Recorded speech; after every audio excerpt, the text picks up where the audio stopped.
no balls music this evening. That was a one-off. Well, it may come back. We may bring the balls music back again. I'm on water this evening. I drank way too much beer last night, and I'm just not feeling it today. I think I've had something that's not agreed with me. So I'm on the water, and I don't think either of my guests are drinking either. So it's going to be a nice chill out on a Saturday night. Lots of new people here from the comments, which I know they've come over from one of my guests. So hello to anyone who's new. Don't expect high quality here. You know, this is the gutter of YouTube, and I'm just the host from Live from Lockdown. I'm Dainster if you've never met me. And everyone else who's here normally, hello to you. Thank you all for your support. Please stay to the end because I'm going to talk a little bit about the future of the stream when we get to the end. You know, there's nothing controversial coming like normal. I'm just going to have a chat with you guys with the future of the stream and what might be happening with it. So anyway, without further ado, you've not come here to see me, as I say every night. I'm going to introduce you all to my first guest. So let's say hello and give a big round of applause to... Hello. Oh, man, we're going to get you doing them later. We're going to have that's later, yeah.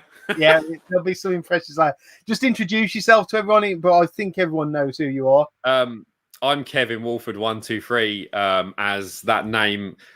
I'll get into that later. That's fucking rubbish. Everyone's like, how'd you find your YouTube channel? I do YouTube cart boot videos and talk shit, and the quality's down to 0, and people seem to like it. So, mate, you've got yourself a big following behind it. Question was asked last night about someone who writ something on a car boot video, but I read in the comments that it wasn't you either, so we need to find out who. I saw that. The only person other I can think of is either Kieran, Game It's Boys, got to be Kieran, or it must Rich have been Retro, because you're Rich King. Because not many people video live around the boots. I know Holster. Yeah, not anymore. Yeah, but I don't like doing it because they're all tax dodgers near me, and they'll kick my fucking head. Getting in trouble. Yeah. Yeah. So we'll bring in our second guest.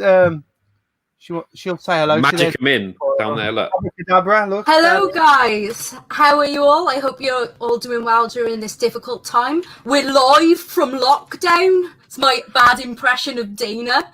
That is a bad impression of me. I weren't even going to pick on you being Welsh now, but that's fucking gone out of the window, innit? Everyone takes the piss about me being Welsh. It's got to happen. You'll have a lot of support in the comment because the other 5 retro Welsh people are usually in here. I know Steve's in here already, and Goodwin will be in here, and I know Gez is a Welsh lad. So just tell us a bit about your channel. It's been a bit dormant lately, but hopefully that's going to change. Well, my channel, yeah, I haven't done a video in so long. I think it's been probably around 9 months now. It's been just like a case of anxiety, really, that's just held me back from doing any videos. But yeah, definitely, I've got a video coming up really soon. It's going to be like a massive pickups video of stuff I've got over the last year. So I expect it's going to be a good 7 hours. Yeah, 7 hours. She's going to make up for 9 months in one video. But Beth, this is the first time you've appeared. Well, you don't appear facing the camera very often at all. Certainly not on your own channel, do you? No, I don't. I'm very shy, and I hate being on camera. I worry about what people might... I'm one of those people that sort of worry too much about what people would probably write in the comment section. It's kind of a bad thing to worry about if you're going to want to do YouTube, though, in all honesty. If you're going to do YouTube, you should really expect stuff like that these days. But, you know, I focus mainly on the games. I encourage bad comments towards myself. I don't allow it to my guests. But certainly it's a fucking great thing to delete those idiots and block them anyway. But I'm sure you'd only get positive comments on anyway. You know, you're not Quasimodo's sister. I think you'll be all right, Beth. Oh, I don't know about that, Dana. I think I'm like definitely the twin sister there. Have you got your assistant bringing you a cup of tea? Is that getting sorted for you? My tea is right here in my Wonder Woman mug. Nice. Brilliant. So we're all teetotal this evening, except for Kev, who's I'm fucking wasted. I'm on the tabs. I'm gone. On the tablets. I'm dribbling here. Kev's popping pills. So the first thing we fucking talk about is the real boring thing, really. And I know, Kev, it's not going to be much of a talk with you, but maybe with Beth, I'm not too sure. So just tell us how lockdowns have affected you since we've all been in lockdown. So obviously, Kev, you go first tonight because you're on my left, and then Beth. So that's the way we'll do it to avoid talking over, as I say. Well, people don't know I've got autism, I've got anxiety issues, depression issues. So I'm in a lot of the time. I don't leave the house much because I freak out. I freak out over stupid shit, letters in the post, phones ringing, basic stuff that don't. I'm not scared. It just freak out for no reason. It just kicks in. Boot sale videos. People see me walk up to the car boot, have fun, and enjoy it. Before that, I'm a fucking mess.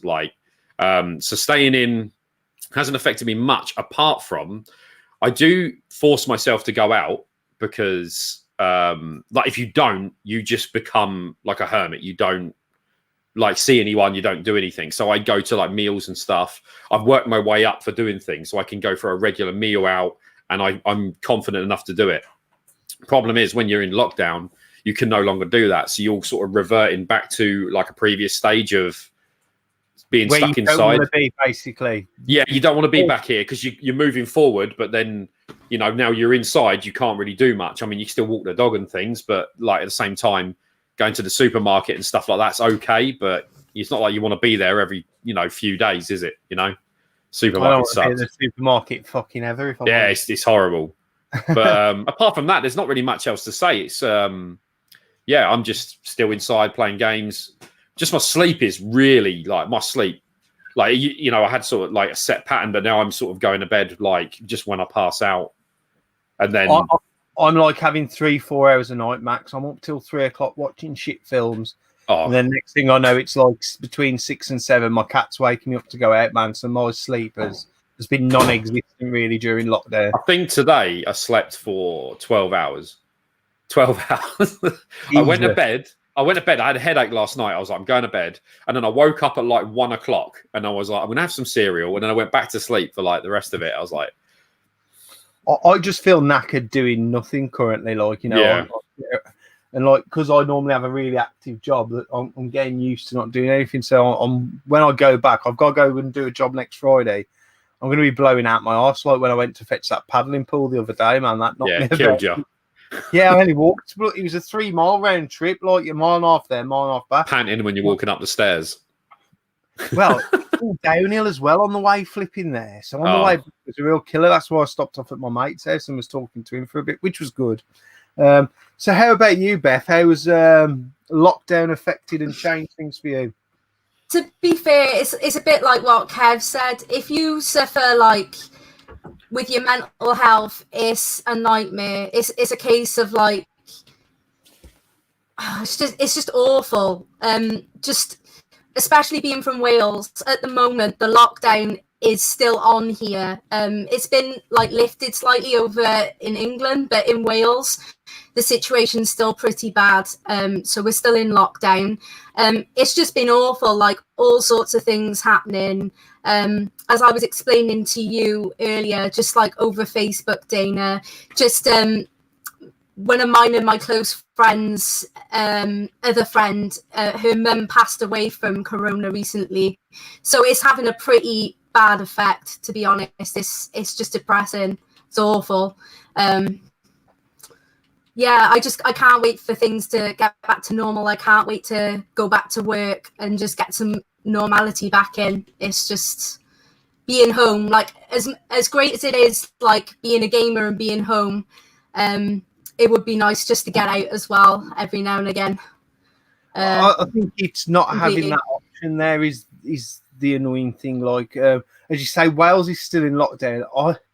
For some reason, I've got it in my head because we're in a bank holiday weekend. Is that the same as Wales? Have you got a bank holiday weekend this weekend's classed as? So Monday's a bank holiday. I think on Tuesday, they're going to lift things even more. Hence why I've said about the future of this stream, because once we come out of lockdown, it ends this stream and I will find something else to do. But I have this horrible feeling that they're going to try and force everything through even quicker. And I think come Tuesday, the UK government, they might even lighten things up even more. I'm not too sure, but that for some reason I've got that in my head. And also, I feel like I've been cheated out of all these fucking bank holidays because they all just feel like every day's the same day sort of thing. Like, I don't feel like I've benefited from them. You lose I've lost track the of what days. day it Yeah. is. You just don't know what day it is. No idea. The other day, They're I was like, flying is it Thursday, Friday? And we are. It's Saturday. I tell you what, I got to the end of the stream last night. Now, I knew I'd planned to come back on a Friday. And I got to the end of the stream, and I was doubting myself whether it was Saturday today. Yeah. Like something, I was like, "It is Saturday tomorrow, isn't it?" And as you say, like every day just seems the blooming same currently at the moment. But hopefully, I mean, I can't see us having any events or anything anytime soon. I know another one of the retro gaming markets that was due to be in August that got cancelled yesterday by Steve Smith. So it's going to be a long time. I mean, I spoke to my mom, who's back in hospital again. I spoke to her today, and she's not with it. She asked me if I was doing an event this weekend. I said, "Mom, there's fucking not an event for ages." I said, "We're not allowed out," but because she's been in hospital so long, she doesn't quite get what the outside world's been like because she's been in for like 90% of the COVID outbreak, and she's had it. Like, you know, it's just mad. Like, and I explained to her, I went, "Mom, I fucking barely go to the shop." You know, because I've still took it quite seriously. I've not gone out anywhere. I'm a lazy bastard. I don't do my exercise anyway, hence why I can't do a 3-mile walk. But that's that. And that's COVID done. I can't do a 2-second walk. You're ahead of me there, Dina. I can't even walk bloody up and down the stairs to get to up and down the flat without getting out of breath these days. I've seen you get around them gaming markets. If you can see a fucking deal at Japanese Allen's, you get around. Oh, if there's some PC Engine games, I'm gone. I can manage then. It's that Spidey sense. She looks like PC Engine straight over. My PC Engine senses are tingling. Yeah, exactly. I'm straight there. Brilliant. So that's COVID. We're not talking about lockdown anymore. The first thing I always like to ask everyone, just tell us your gaming journey. You know, what systems did you have growing up as a kid up until you became a collector? So if Kev wants to tell his journey first, sort of thing, like. Okay, so when I was, it's like memory. I've got a crap memory, but when I was little, like probably a toddler, my brother come home with an Atari one day, and he's just like, "Oh, look at this," and I'm interested. I'm like, "What's this?" And he says, "Oh, you can have a go on it. You can play games on the TV." And I'd never heard of anything like that. So he puts Pong on, basically. And I'm sitting there and I'm hooked straight away. I'm like, this is the best thing ever. Then he took it away. So a couple of days later, I'm like, can I have a go on it again? And he's like, oh, I haven't got it anymore. I'm sure he said he broke it. Years later, I found out he sold it to his mate for a $5. So I was like, you dick. But that sort of gave me the gaming buzz. I really enjoyed it. So I didn't think anything more of it. You know, you just move on. You're a kid. You just don't think. And then Christmas Day, like probably the same year, my mum gave me a Nintendo NES. And I was just like, what's this? And because I've never heard of it again, like games console. She comes in and sets it up, had to wire the plug. I remember that. It didn't come with one on the end, did it? So you had to wire the plug on. That's an interesting question, right? Because I asked that in one of my streams. The original NES. Yeah, it didn't come with one. It had the one I've got. You had a standard white one screwed on. Yeah, but yet the SNES then that had one that was fitted like an actual proper fitted plug. So that's the difference between that, because basically it's the same power supply. Yeah, obviously just that would have been due to some law where they couldn't sell stuff with a plug, or they avoided. It must have been like a testing thing or something. Yeah. That's why everyone had to learn how to wire a plug, and why everyone now doesn't know how to wire a plug. Yeah. But yeah, luckily she didn't make it go bang. And I had a TV in my room. It was just like a hand-me-down thing, you know, this cheap thing. And we plugged it in and fired it up. And I was just like seeing Super Mario Brothers for the first time. It was Super Mario Brothers. And I was just like, there's nothing like it. I was like, I can control this guy. This is incredible. And I was really enjoying it. So anyway, I played through it, hooked on it. And then I went to put the TV on and just watch TV. And there was no sound. I was like, what? Like, I had the sound down. And then in my head, I was like, maybe there's sound on the game. So I turned the sound up. And it was like, da-da-da-da-da-da. And I was like, it blew me away. And that was just it. That was it for gaming. I was just hooked. And like, again, you get that thing where everyone says like, I always had Master System growing up. No one had a NES. Whereas my area, everyone had a NES and no one had a Master System. So where did you grow up then, Kev? I lived in St Albans when I was little. Then moved to it was Luton. So it was like that would fit in what in London they massively pushed Nintendo, whereas in the rest of the UK they didn't, sort of thing. Because when I first started collecting, I joined a group called Retro Collect Europe, and all them guys are from London way, a lot of them, so they're all big Nintendo fans. And they're not into the Master System, so that would seem that story is pretty much true, that the NES was massively pushed in London, like.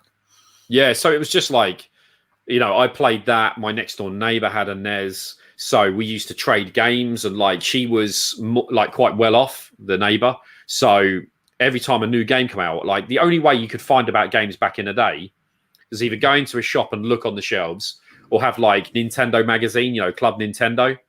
Well, it was called Club Nintendo, wasn't it, at the time? Yeah, it was. Yeah, Club Nintendo. And I had a subscription to that, and you'd be like, wow, look at all these games. And then you'd be like, Mum, I really want Mario Brothers 2. And then the next door neighbor goes, I've got it. And you're like, go around and play it. And then Christmas, you'd wait, and then you get the game. Because we didn't have loads of money. So, when it was birthdays, Christmas, you got your games. I was hooked on a NES. Like, NES was like, there was nothing like it. I just loved it. DuckTales, TV shows that are on the telly, Bucky O'Hare and DuckTales, Chip and Dale, like them games existed. So it was like another, especially when you're into those shows back in the day, which you probably would have been as well. Yeah, like you'd play them. The cartoon, like playing. Yeah, exactly. So I'd play those. Move on from those. Like it was just like finding stuff out. People would say, I've got a Master System, and you'd be like, what's a Master System? And I'd be like, oh, it's a Sega. I'm like, what is a Master System? It's Master System. Oh, it's the accent. It's the accent. Master it's a System. Running joke on this stream. It is how someone says Master System. Master System. Master System. My phone is going absolutely mad. I did wonder whose it was. I'll try and mute it. There you go. I hope that's worked, but it's going. It's just non-stop going mad. So yeah, I had the Master System, and I used to pick up games at the market, because at the time, it was, you could take any game to the market and then pay £2 and pick up another. So whatever you had, you took it in, give him £2 and take another off the shelf. So I had access, like they didn't do that for the NES. So I just had access to all these Master System games, played those, and then just moved on, as time went on. Like I didn't have a Super Nintendo till late. It was only through friends. Back in the day, again, sounding old, friends were like, you had friends in school and then you had friends in the street. So you'd be out and you'd know kids, and they'd be like, oh, I have these Power Rangers toys, or I'd have these new Super Nintendos. And you'd be like, oh, let's play that. And then you go around and play it. And then it's like, Mum, I want a Super Nintendo. And I used to trade a lot. I'd have the Mega Drive, friend had the SNES, want to trade, and we just do a straight swap. There was no value in it. It was just like, have mine and 20 games, you give me 20 games, enjoy it. Yeah. And it's just gone on from then. And I love gaming. Like, it's not just like people say nostalgia, but like for me, like I just enjoy the games. I find the games incredible, and I game more probably than anyone. I play all the time, like all the time. I'm always gaming every day. There's not a day gone, even when I'm ill, I'm still playing. So that's commitment. Yeah, I love it. I absolutely love it. Like, yeah, it's my favorite thing. So yeah, so it's just gone on through that. And, obviously systems go and change over years, and new ones come out, and just keep up with the trend. Did you go with PlayStation when PlayStation came out, or did you go N64? See, I had both, but like not at the same time. I think it was, I had the PS1, massively loved that. Incredible at the time. And then obviously mod chipped backups, local area guys selling them for $5, that sort of thing. Because the games are expensive. Then the N64 was released, and I was like, I really want to try that. And I sold what I did is I gave the PS1 to my friend, and he had Mega Drive games galore, like so many. And he gave me the value in trading in his Mega Drive games to take to the shop to get the N64. So he got a PlayStation 1 for the trade, and we just did it like that, so he didn't have to pay any cash out. and he was happy to do that. So I got the 64. Problem with that was the only game they had in the shop at the time was Turok. Not a bad game, but I didn't know it needed a memory card. So I just got this brand new system, Turok, for like, I think it was like 80 quid for Turok because they were killer prices. Couldn't bloody save it. And it was just like brutal. And then I was just like, damn. So another little story there, if you don't mind me carrying on. Carry on, mate. You tell your story, and then we'll get on to Beth. Took Turok into cash converters at the time. Yeah. So I took it in because I wanted Mario. Took it in and they offered me 70 quid for it. I was like, yeah, result, 70 quid. Went and got Mario 64. Came back a couple of days later. They put it on the shelf for 20 quid. I was like, what? That's my copy of it. So I bought it back. So I was like, result. So, so I had both games in the end anyway. So it weren't too bad. But yeah, I could go on forever. But there you go. Did you move into like PS2? Yeah. You know, Xbox 360. Which sort of journey did you go with that sort of thing? I had the PS2, which I had it on launch. That was the first one I bought with my own cash. The PS2, and I got, I think it was it the Bouncer? I think it was at the time. The Bouncer, Fantavision, was it the fireworks game? Yes. And Tekken Tag Tournament. And I got it, and the laser packed up in under a month. And at that, I was like, "What the hell? What have I done?" Like, I'm just, I'm not. Like, I play a lot, but I wasn't playing that much. And back then, Sony was shit hot, man. Like, you ring them up, they're like, "No problem." And I just get this knock at the door. Guy's got a brand new box system. He's like, "Yeah, just give us your old one." And he just dropped it off like that. I was like, "What? This is service, And that's how it was. It was pretty good. And yeah, I had that. I've had every system. I like every system that come out, and then doing the thing where I get interested in systems that are like failed, like 32X, the Jaguar, things like that, and then I buy into them. I had like the Dreamcast. I had that from Japan. I had it imported, so I was playing the Japanese titles. Like every system I give a go. I'm not like one of these fanboys that's like, oh, I'm never going to play a Super Nintendo. It's for kids. I play everything because the games are good. That's why I play them. So, Very much like me, mate. I mean, I do have my snobbery. I'm not a fan of the original Xbox. I'm not a fan of the Wii, but I have played them all at some point in their lifespan. Yeah. Because I, like yourself, I'm a gamer. I like to play games. I collect, but my main thing is the game and playing the game. Exactly, yeah. So, Beth, have you been writing down your story to tell us all?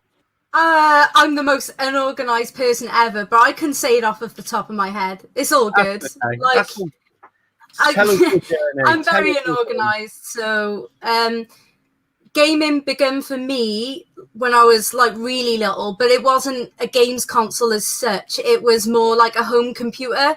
My dad went out and got me and my brother an Atari ST for Christmas.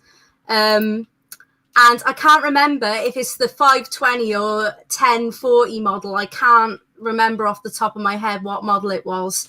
And basically, I have really good memories. Like me and my dad playing like James Pond. I was obsessed with a game called Ninja. It was like the most basic thing. Like, I don't know if you've ever heard of that game, but it was the most basic thing. You'd be going across with your little character, throwing like shuriken, and you'd have like one or two enemies on the screen at like one time. It was like the most basic game, but I was obsessed with like the music and everything in it. It was incredible as a kid. Like, just everything on that system was great. That's like the first thing I ever played gaming wise was the Atari ST. Then my brother got a PlayStation 1 for Christmas, and I would go in his room and be like, oh, what's going on here, sort of thing, and I'd be interested. And he'd let me sit on the bed with him and play games. And the games we typically played together was like Tekken, lots of Tekken. We played Bubble Bobble, Metal Slug. My auntie went across. My brother's PlayStation was chipped because my parents couldn't afford to buy like games. So my dad got his PlayStation chipped, and he'd come home with like these games that had cost him £1 or £2 that his mate at work would you know, sort of do for him. And the one time my auntie came back from holiday with a knockoff copy of Metal Slug, and me and my brother played that for like hours. That was like our favorite game when we were kids, Metal Slug and Tekken. And I remember watching him play Spyro and Crash, and then obviously I wanted straight away to play it. And I literally got addicted to the PS1. Like, I would come home from school and that's all I would want to play on a daily basis. I ended up getting my own PlayStation 1 then, and I actually bought the games for it though, for my system. So yeah, I've got like such a soft spot for the PS1. It's one of my favorite systems to collect for out of all the different systems. The PS1's up there, like in my top 5 to collect for. So then later I got a PlayStation 2, and I ended up getting like loads and loads of games for that. I still have all my original PlayStation 2 games from when I was a kid. I sort of used to have like, my nan used to take me into town and she would buy me like a couple of games at one time and then I'd be sorted. But I used to just love playing platformers. I liked Ty the Tasmanian Tiger. That was actually a pretty good game. I played stuff like that. I liked fighters. And what else did I have? I had like loads of different things for it. But the main thing I'm probably going to talk about when it comes to games consoles, the thing is, I was like a Sony fangirl for ages. Like I couldn't love Sony more. And then I discovered the Xbox 360, and now I'm like the world's biggest Microsoft fangirl, unfortunately. Like, first time I seen a 360, what happened was Jay went out and got a 360, and I made fun of him for it. I was like, oh, what's this crap? I was like, what's this shitty console you're playing on? And he was like, oh, well, you should try it. It's good. And I was like, what do you mean it's good? I was like, it can't be better than the PlayStation. Don't be silly, you know. Nothing's better than the PlayStation. And I had to go on his console, and I think the first game I ever played was like, it was like it wasn't even like a full game. It was like one of those sort of indie type games, and it's called a Feeding Frenzy. It's just that game where you go along as the little fish and you've got to eat bigger fish. I don't know if you've ever heard of it, but I was playing on that, and then all of a sudden I was popping achievements, and I was like, what's this? And Jay's like, oh yeah, you get achievements on the Xbox. And that was it. I was like, right, that's what I'm going to do. I'm going to play like every game and get all the achievements. And that's basically what I do. I'm really big into Xbox and GameScore. See, I didn't know that until Rob Gernaldinho plays. He wrote in the comments saying that you've been smashing it. You're on over 800,000. Is that correct? I hit 800,000 a week or two ago now. Yeah, I've always been huge on GameScore. In fact, the 1 year, this is awesome. I couldn't be more like chuffed and proud. But the 1 year, Microsoft actually sent me a free Xbox One. I was so happy, like, when I received that in the post. I couldn't believe it. I was like, oh my God, I can't believe Microsoft has just sent me a free Xbox One. Because I'd pre-ordered one. I'd pre-ordered an Xbox, and then all of a sudden I get this email. And at first I thought it was fake. You know, like when you just get like fake emails saying, oh, you won this. Yeah, I totally thought it was a scam. I was like, oh, what's this crap? I even deleted the email. I deleted it, and then a couple of my friends on True Achievements. If you've not heard of True Achievements, it's a website for like people who are really massively into GameScore. I've been part of the True Achievements community for God knows how long years now, ever since I started doing Gamerscore. And literally, some of them had also won Xbox Ones. They had emails like me, and they were talking about it. And I was like, oh, I have one of those. And they were like, oh, it's real. And I was like, what? I was like, no, I've deleted the email. I was like, oh, no, shit, I've deleted the email. I'm not going to get this free Xbox One. And I was proper like, shit. But then I managed to recover the email. And then like I ended up getting it, and I kept it. I've got two. I got the one that I pre-ordered. I wanted to keep the one I pre-ordered because it was the day one edition, whereas the one Microsoft sent me was just like a normal, like standard Xbox One kind of thing, if you know what I mean. But yeah, massive. That's how my collecting started. I didn't really collect retro first. I started off as a purely like an Xbox 360 collector. I think I have about close to 800 Xbox 360 games around that. So yeah, that's what I started collecting first anyway. That's, you know what, Beth, I didn't know that about you at all, and I know Rob Gernaldino Plays, who's in the comments, is going to be massively interested in that. We've got our first question of the evening. It says it's just to Beth, but I'm going to ask it to both of you. So we'll go to Kev first. What's the best non-nostalgic game you have picked up? So that's obviously something you didn't have as a kid that you picked up and you love it, sort of thing. You know what? For me, Suikoden. I never had that growing up on the PS1. Never played it before till recently, probably like 2 years ago. And I had it. I had a copy from it. I used to work on the dust, and someone left it on top of a dustbin. They used to leave games for me. Oh, nice. I used to do the charity shops, you see. So they left every game. They didn't sell them back then when I was on the dust. They didn't do. They didn't sell the games, so they just used boxes of games. So I was just like, yeah, I'll have them. Left it on it. I never even played it. And then recently, people were like, you know what, you got to try it. And I was like, I'll play it. And I love that game. I think it's fantastic. One of the best RPGs. Really cool story. And yeah. Yeah. You don't need to sell it. If that's your choice. It's incredible, yeah. So how about you then, Beth? My choice is going to be Harmful Park on the PlayStation 1. I absolutely, literally would never have got to play that as a kid because obviously it's a Japanese exclusive shmup.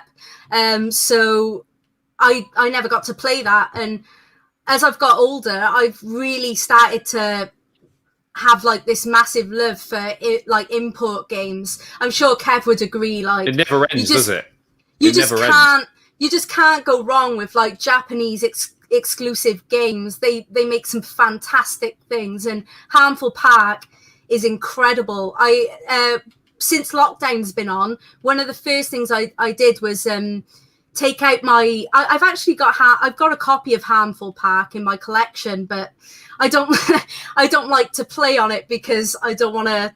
This is going to sound bad, I know. I don't want to scratch up the disc. So if I do want to play Harmful Park, I'll use my PlayStation 1 Mini, and I've got a USB, so I've put games onto it, and I've got Harmful Park on there, so I'll play it using my PlayStation 1 Mini. It's a fantastic game. It is good. Absolutely, it's gold. It's not I absolutely suck at shmups. I'm awful. You would all laugh at me if you see me play one of those. But the thing is, this one's not too hard on difficulty. It's it's completable. It's so much fun. Hands down, gotta be that. Brilliant. I've got a quick question for you as well, Beth, while we're still talking to you. It's from Rob, Gernaldino Play. What's the worst game you've played just to get the gamer score? I roast her for this on Xbox. Yeah, he does. He says, why'd you play all these shitty games? Why'd you waste through her money? achievement list, and I'm like, what the fuck is this? I watched Gurney on Mixer play a fucking Jigsaw. That's the worst I've seen. I played the coronavirus game. I played the coronavirus game the other day on Xbox because it was bought for me. Yeah, it was awful. I've played a couple. I've played My Horse and Me. I've played Hannah Montana, the video game. And lately I've been playing a lot of those Ratalaika games. They're a company known for I think they try and get a game out weekly these days, and they're about £5 a game, and some of them are okay, not all of them are dreadful. There's some decent ones. I enjoyed Reed 1 and 2. They're decent platforming games. There's a few good ones, but they cost about a £5 and they're very, very easy gamer score. So I tend to buy those and play those. That's why I hit the 800k recently, to be honest, is because I've been playing a lot of those Ratalaika games. But I did play a good game, Kev. Like today, I did play. Just one. No, I've played many a good game. But today I finished Bioshock 2 on the Bioshock Remastered Collection. I finished Bioshock 2. I got all the achievements. I think I just got to play the DLC through, and then it's fully done. And I'll move on to Bioshock Infinite then. So great series. It's a fantastic series. One of my favorite of all time. Bioshock. It's like in my top 3. Brilliant. Because I know Rob plays a lot of shit games just purely because you can do them really quick and get all the achievements. That's what they're made for, aren't they? It's like it's 4 or 5 quid, get 1,000 Gs. That's it. The thing is, though, I would say on my gamer tag, about 70% of the games I've played are good games, and then I would say the rest is probably a steaming pile of horseshit. But there we go. That's a good percentage, though, to be fair. Because, if you're playing Hannah Montana and My Horse and Me, that's some serious sacrifice in life. Quick question to Kev from Pompey Games Room. That's Sean. What's the best game you picked up for free of charge? So obviously he's on about when you was on the dust. bins. Yeah. I got the best thing I ever got. I used to get PS1s all the time. Like people would give you boxes of PS1s, and I used to leave them outside my house and just say, help yourself, because that's how many I had. Like I regret it now because it would be cool to have them. But like at the time, you're just like, these are worth £2 each, stick them out. But I did get an N64 and about 30 games, and Conker's Bad Fur Day was in that. So that's probably the best. I'm going to say that. But Suikoden was, obviously that's an incredible game. But Conker, if you're looking at terms of, it's a great game, isn't it? Yeah. But back then it wasn't worth, that it was today. It was worthless. Yeah. I'll say that. We got some more questions coming in thick and fast. This one's from Scott Brand, Sega Zombie, Blue Spine. For both, what's your favourite system to collect for Japanese? PC Engine. Okay, well, we'll go to Kev. Oh, Beth, have you answered, have you? Yeah, PC Engine. Straight away. Straight in. PC Engine. Any day of the week. I wish you'd go on to something else, because it means that I could get a fair chance at Alan's store when I'm at the event then. How about you then, Kev? Because you still collecting? Because I know you mod a lot of your stuff and using various different ways to play. So I was into Saturn quite heavily with Japanese stuff. I wasn't touching any PAL USA. I'm not too keen on them boxes, if I'm honest. I don't find them that great. The Japanese stuff is still playable. There's a lot of Japanese shmups and stuff. A lot of fighting games on the Japanese one. I mean, it's hard to say because like Beth got me into PC Engine. Like she's like converted me. I converted a lot of people into PC Engine, I think. It's a tough one. I don't know. Like, see, because like the Neo Geo, like the MVS, like that's got Japanese stuff as well. So it's like, I don't know. I want to say Saturn just because. You're a Saturn guy, Kev, definitely. Just because of the Japanese, there's some real like killer titles in Japan that we didn't get. I know you can't always understand them, but there's translations out there and stuff like that. And I had a lot of games for it, but as I said, I moved on. I'm getting the mode, the conversion for the hard drive for the Saturn, and then I can fill it with it's like 2,900 games, all on a hard drive, ever made with all like the cover art on it. I think Saturn for me. Yes, and we'll get in a bit to your modded systems and stuff like that, because I know that's something you're massively into. So we can talk about that a bit later. I've got another question to you both from the Retro Bear, my friend Russ. I won't take the piss out of him being old tonight, that's for sure. Does that count that I just have? I don't know. You just have, you just have. Yeah. Question for both modern games or retro games. So we'll go. I already know what Kev will say. Retro all day. Like I love modern. I enjoy modern games for the online. shooters and things like that. I enjoy that for the competitive thing. I'm very competitive. Beth will tell you. She hears me on Xbox, mate. It's like everyone's having a laugh and they're like, "Oh, what are you doing at the weekend?" And I'm there like, "Go left." They're on the, and I'm there to win. But wouldn't change you for the world, though, Kev. Wouldn't change you for the world. Thank you very much. But but like retro for me is all about the skill. Today, it's like, hold your hand. Oh, press A here. Oh, you didn't press A. It's okay. We'll press it for you. Like crap like that, And the games, like, I know people get pissed off when you say it, but like PS4's got some cool games, right? You've got really cool stories. But I'm in that boat where I'd rather watch a movie of Uncharted or a movie of The Last of Us than actually play the game, because it's just like, let's walk down here. Let's push a box. I'll climb on that box, climb up. Let's push another box. And I'm like, I could be doing better things. I'd rather watch the film. That sounds bad, but Spider-Man, I loved that. That was incredible. Favorite PS4 game. I massively agree with you there when it comes to certain modern games, especially the story-based ones. Yeah. You might as well watch the film about it for because it would be a good film. Yeah. No, I totally agree in that, and that's definitely something I preach as well. So down to Beth now. I know what Beth's going to say. I think the thing is. Right. Listen, guys, don't take the pee, right? But it's a case of, I'm going to say modern, and it's purely because I suck at retro. I am like absolutely it hold your hand, terrible. That's it.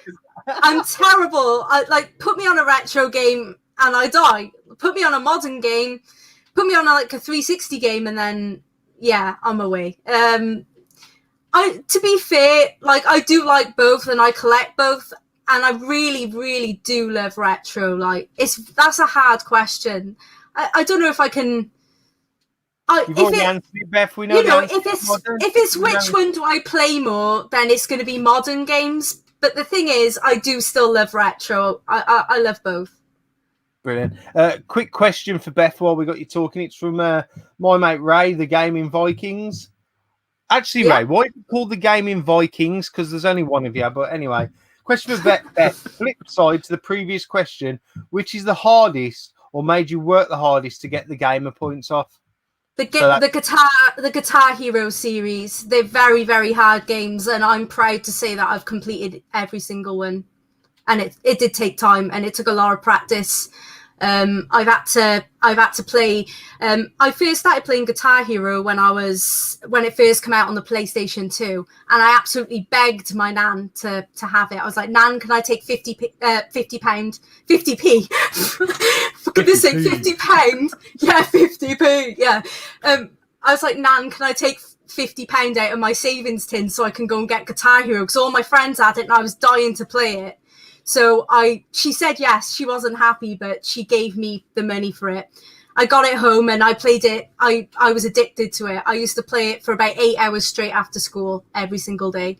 And then when it came out on the 360 and I could get achievements, then I sat there even longer because I wanted to obviously get all the achievements and I needed to get better at it. So I just sat and played till I was good enough to finish them. So other than that, other than Guitar Hero, I would also say that Dark Souls is very difficult. I've finished Dark Souls. Trying to think of other difficult ones. I would say Guitar Hero though would be the answer. Yes, and you only needed to give one, and I think that's probably down to no disrespect. I think, is that a Guitar Hero that I can see behind you? You don't actually play an actual guitar, do you, Beth? I do play real guitar. They are real guitars behind me. It's so fucking hard for you then, Beth, if you already have musical rhythm. Because it's not the same. Playing a real guitar is very different to playing Guitar Hero. But they did come out with the game Rocksmith, which is basically plugging a real guitar into your system and you play a real guitar. It's a fabulous game. Very hard though.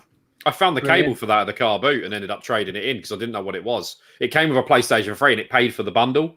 That was brilliant. I love that, by the way. That was well cool. Guitar Hero Chivos are solid. I broke a controller trying in the comment section. I've broken a grand total of about 8 Guitar Hero controllers since playing the game. So, yeah, I can understand the frustration. I'd just smash it on the floor like the honky tonk man or something. I couldn't do it. I've got a load of questions, so I'll try and get everyone's questions answered. This one puzzles me. It's from Raz Tendo, which I want to mention before we answer this question. I don't know if I mentioned it on last night's stream, but Raz did a stellar job of the 3 streams he did while I was taking my break, and my hat's off to him.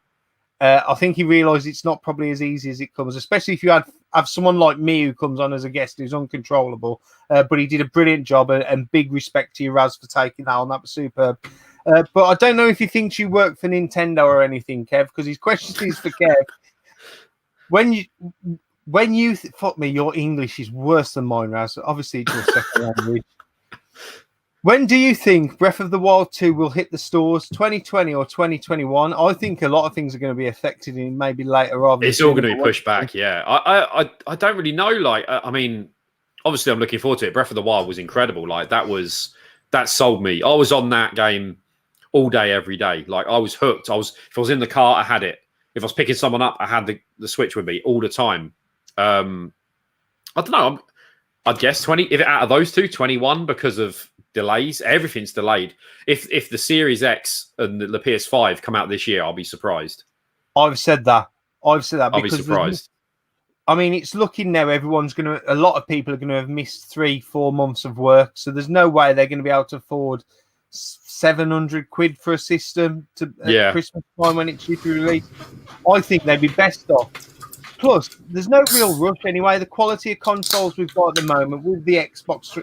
Oh yeah, there's no rush. Yeah, just delay it for a year, man. We can all wait another year because it's not like the systems we've currently got haven't still got good games coming out for them. And if anything, it'll be a better quality for us as a consumer if there could be more games developed for them for release over that next year as well. Maybe. The only problem we've got is with like the Series X, they're making it so if you buy it on the One, it will work on the Series X, but better.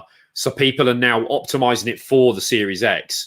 You always get the worst. You get like the budget version, don't you? Yeah. So you get the better one. So they're already doing it. So people are going to be like, well, I want to play it on the better. That's how I am. Like Cyberpunk, I think that looks incredible, the Cyberpunk game. I'll probably get it and wait till the Series X because I want to play it in a better experience than as it is now. But it's got to be delayed. Even maybe after Christmas, they might leave it a few months. It's got to be Easter, maybe an Easter release. Maybe. I don't think. Yeah, like you said, people haven't got the money and the people ain't got the parts either. The stuff's coming from China. A lot of these parts, there's no parts. People selling. Like I ordered a replacement plug for a multi-mega. And it was like one of the modern switching ones. And the guy's like, we're just not getting the stuff in because China isn't making the parts. They haven't got the parts. So, yeah. No, yeah, I agree. Another question from Beth. This is from Eddie Roller Core. Top 3 PC Engine games. Mr. Eddie. I love Eddie. I love his channel. He's great. Yeah, Eddie, that's a tough one, man. What position have you put me in here? Because PC Engine is like the library for it. There's so many good games. It will change when you play that game, which I've told you to play. I'll trust me. I would say I'm going to go with a pinball game, Devil's Crash. Absolutely outstanding pinball game. One of the best pinball games you will ever play on any system. It's just great. The design of it's great. I was actually showing Kev it the other week. I never played it. Crash. Yeah, and I was playing it on a private stream, wasn't I? Yeah, it was fantastic. So that would be the first one. The second one, I'm gonna have to pick a shmup because there's so many good ones on the PC Engine. I'm gonna say, God, it's so hard. I'll go with Superstar Soldier probably. That is right. And if we're gonna go with a platformer, I'll say Bonk. But I'm not gonna say just one Bonk. I'm gonna say Bonk 1, 2, and 3 because it's just a fantastic series overall. There's guys, just go out and get a PC Engine, please. You'd be doing yourself a massive favor. They are so good. I actually found out about the PC Engine from a an anime that I'm obsessed with on Netflix called High Score Girl. What can I say? It's a great anime. It's if you guys have Netflix and you haven't seen that anime, if you're really into gaming, I think you'd all enjoy it. I recommend it to Kev. He's seen it. It's really Loved good. it. They talk a lot about PC Engine in that series. They talk a lot about the Saturn as well. It's great. Yeah, they're my top three. Alan asked a question saying, don't own a PC Engine. Taught me into getting one, but I think you've already done that. From Selective Collective, I like that name, by the way, Selective Collective. For all, what's your best car boot find in terms of value or in stuff you wanted to keep? So we can do both, you know, something that you wanted to keep and also monetary value. So we'll go to Kev first. Man, like I didn't get it on camera. It was the day I took my camera and forgot to charge it. There's nothing worse. And I was like, typical. But then you find good stuff. But then you've got no proof. So I never said anything because there was no point. I found the Game & Watch Chef mint in box. The car boot I was late to. Everything was set up. I was like, walked up first of all. How much? £1. And I was like, brilliant. But obviously the NES, that's how I got the full set. The NES with 20 games, 20 quid, Super Game Boy, Game Genie, Zapper, you know, everything. That's my favourite find. But yeah, in money terms, I don't know if you saw the episode with a monster in my pocket. Like there was like bags like that, full of monster in my pocket and old 80s toys. About 6 bags, something like that, 5 bags for 20p a bag. Incredible or something. Find, it was something amazing. stupid. And it had, like, we did research. And we found, obviously, Monster in My Pocket, if you've got the original ones, they're worth money. We had like the full set. We had ones that were like so hard to get. Some were worth like 50 to 150 pound each in this bundle. And I was like hitting up people. Like I picked them up mainly because of Retro Dave Nintendo. Because I knew he had a few. And I was just like, oh, you interested? And he was after the one from the NES game, you know, the one you get in Monster in My Pocket, the game. But I didn't have that one. But there was like dinosaur ones, which were like, they were like rumored to exist. There was no real footage. And like, we went on the groups and said, have you seen these? They were like, oh my God, we want them. And people were going mad. Like in terms of that, there was probably like £800 there for like 20p a bag.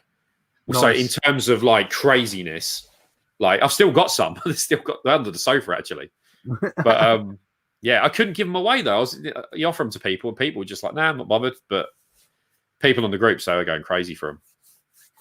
Yeah, I used to have like the full sets of the monsters. Oh, I loved them back in the day. Yeah, you can squish them, you can squash them. I remember that being on the fucking ad like back in the day. But stuff the original like that, series, the original ones, they were the best. Then they started going crazy with wrestlers and aliens, and there was insects. There was the insects. I remember like spiders and that. Yeah. So how about you, Beth? Best find monetary-wise and something to keep for your own collection? Right, something to keep for my own collection. There's been about 2 or 3 good ones. In my early days of car booting, when they were on in my local area, we have no car boots in my local area anymore, which is really sad. I have to travel to go to car boots now, which sucks. But back in the day when I went to my local one, some really sweet lady, she was selling an original grey Game Boy. That's not the best bit, but she had some box games with it, and she had a box gold Link's Awakening, mint condition. And she was, I was like, oh, how much is that? She says, just make me an offer. And I always feel awkward when people say, make an offer. I'm like, oh, I don't know what to say. So it's a original grey Game Boy with a case, 3 box games and about 6 loose games. The other box games, I can't remember what the third one was, but the second one was Star Wars and a boxed Link's Awakening in the gold box. So I offered her a tenner. She said yes. So that's probably one of my first. That's probably one of them. The second one would probably be an Atari 2600 Woody, which I got for a tenner. Not bad, That's decent. These are all things I've kept for my collection as well. And probably the best one is the Sega 32X, because you just don't see them at car boots. Never. Like, it's a mad thing to find at car boot. A Sega 32X with a Mega Drive Mark II and controller, 40 quid. Nice. Not bad.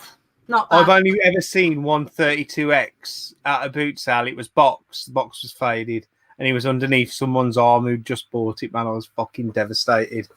Absolutely devastated, and that's the only one I've ever seen.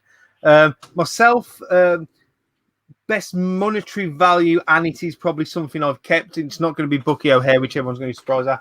It's got to be my Amiga CD32 that I paid £10 for. Yeah, that's great. I remember that. Bargain. Yeah, bargain, steal.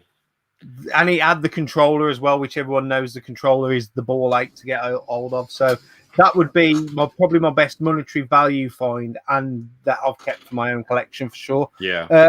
Quick question. This one's for Kev. It's from Scott Sega, Saturn lads. You thinking of selling your NES collection if going down the EverDrive route? Because I know you do like to go down the EverDrive and stuff like that. The problem is, right, I get I started Master System. I got some Master System pickups on the local, and I got them, and I was like, I wasn't enjoying them. Like, I know people rate Master System. I don't rate it as highly as the NES for gameplay. That's just an opinion, you know. I enjoyed it as a kid, but like a lot of systems, I've just gone, you know what? I'll clear the games, because some of these games are like, especially with SNES, I was paying 150 quid a title loose. You know what I mean? And I'm just like, you know what? Clear it, EverDrive. Now, I've got the full PAL A set with the Australian and Italian games. And I did start with the PAL B. But some of them games are like £400 each. One of them is like 800, I think it is, for like Snowboard Challenge. For a car-only snowboard game. And I'm just like, man, I'm not doing it. Now, if I decided, like, I'd love to go to Japan one day. It would be cool. Or maybe like the Wizarding World in America. That's the only time I would think of selling the set, like if I needed to do something important.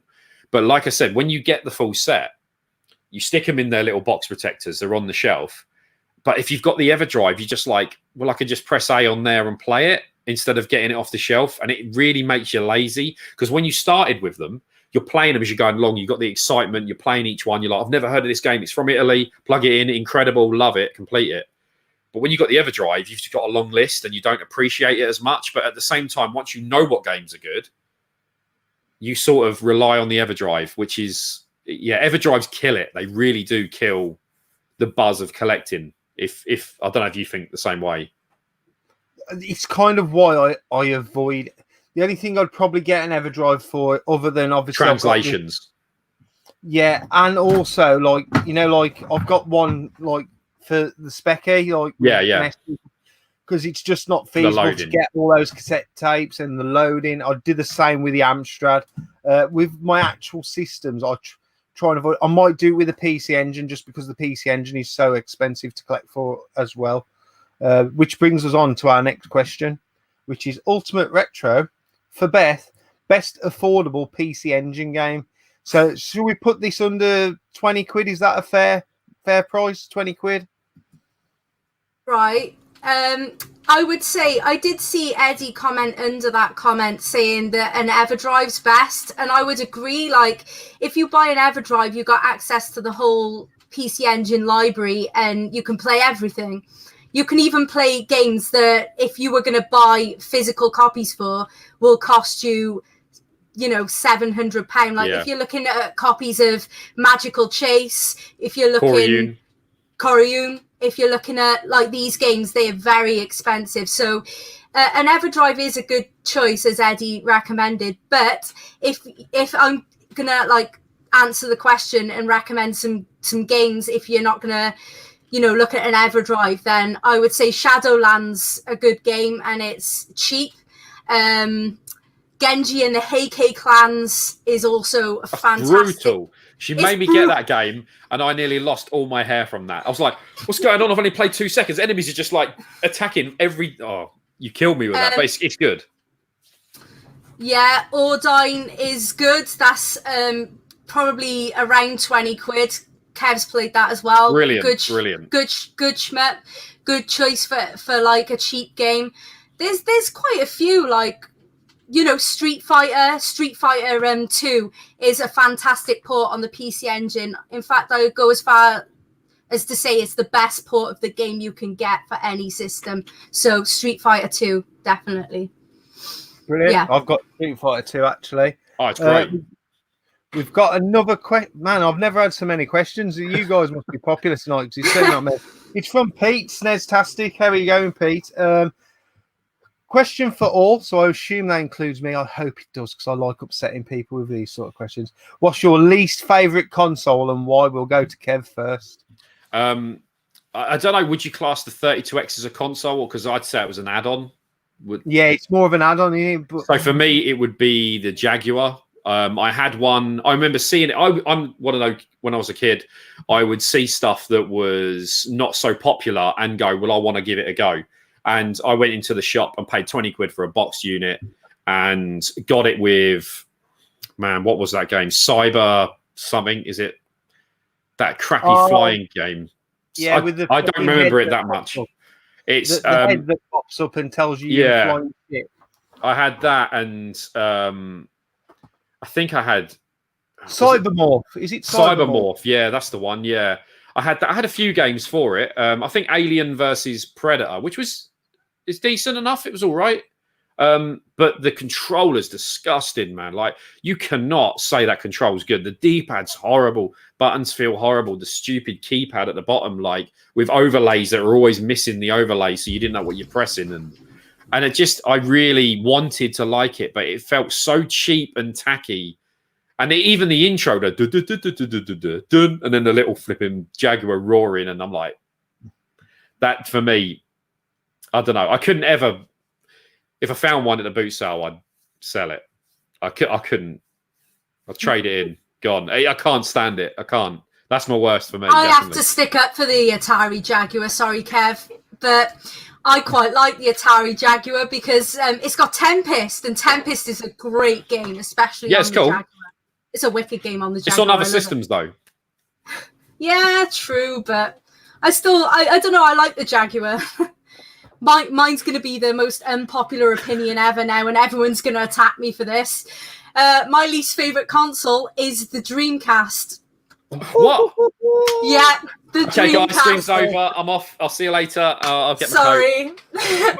We've gone from 50 viewers down to 5. Oh, what have you done? Sorry, guys.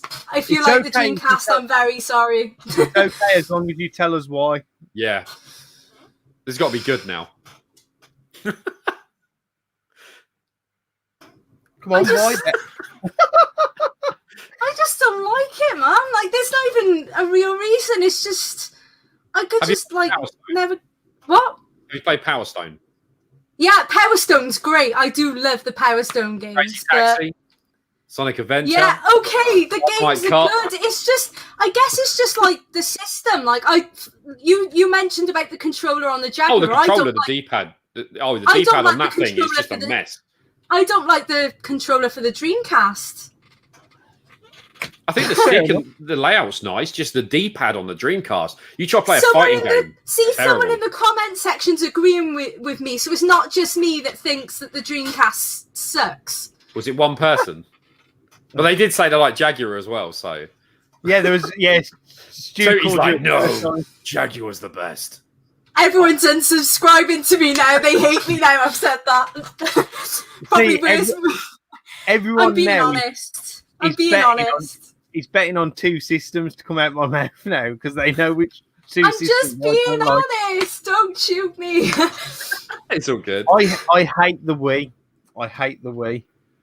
And I had a Wii on launch. I've got my launch one. Yeah, I just think it was all right for knocking about with my mates, but I never got into it and never took it seriously as a console. I really didn't. It's the gimmick, isn't it? The gimmick, the whole thing of I just want to play the game. I don't want to be with Link and holding the control in the air. I just want to play it.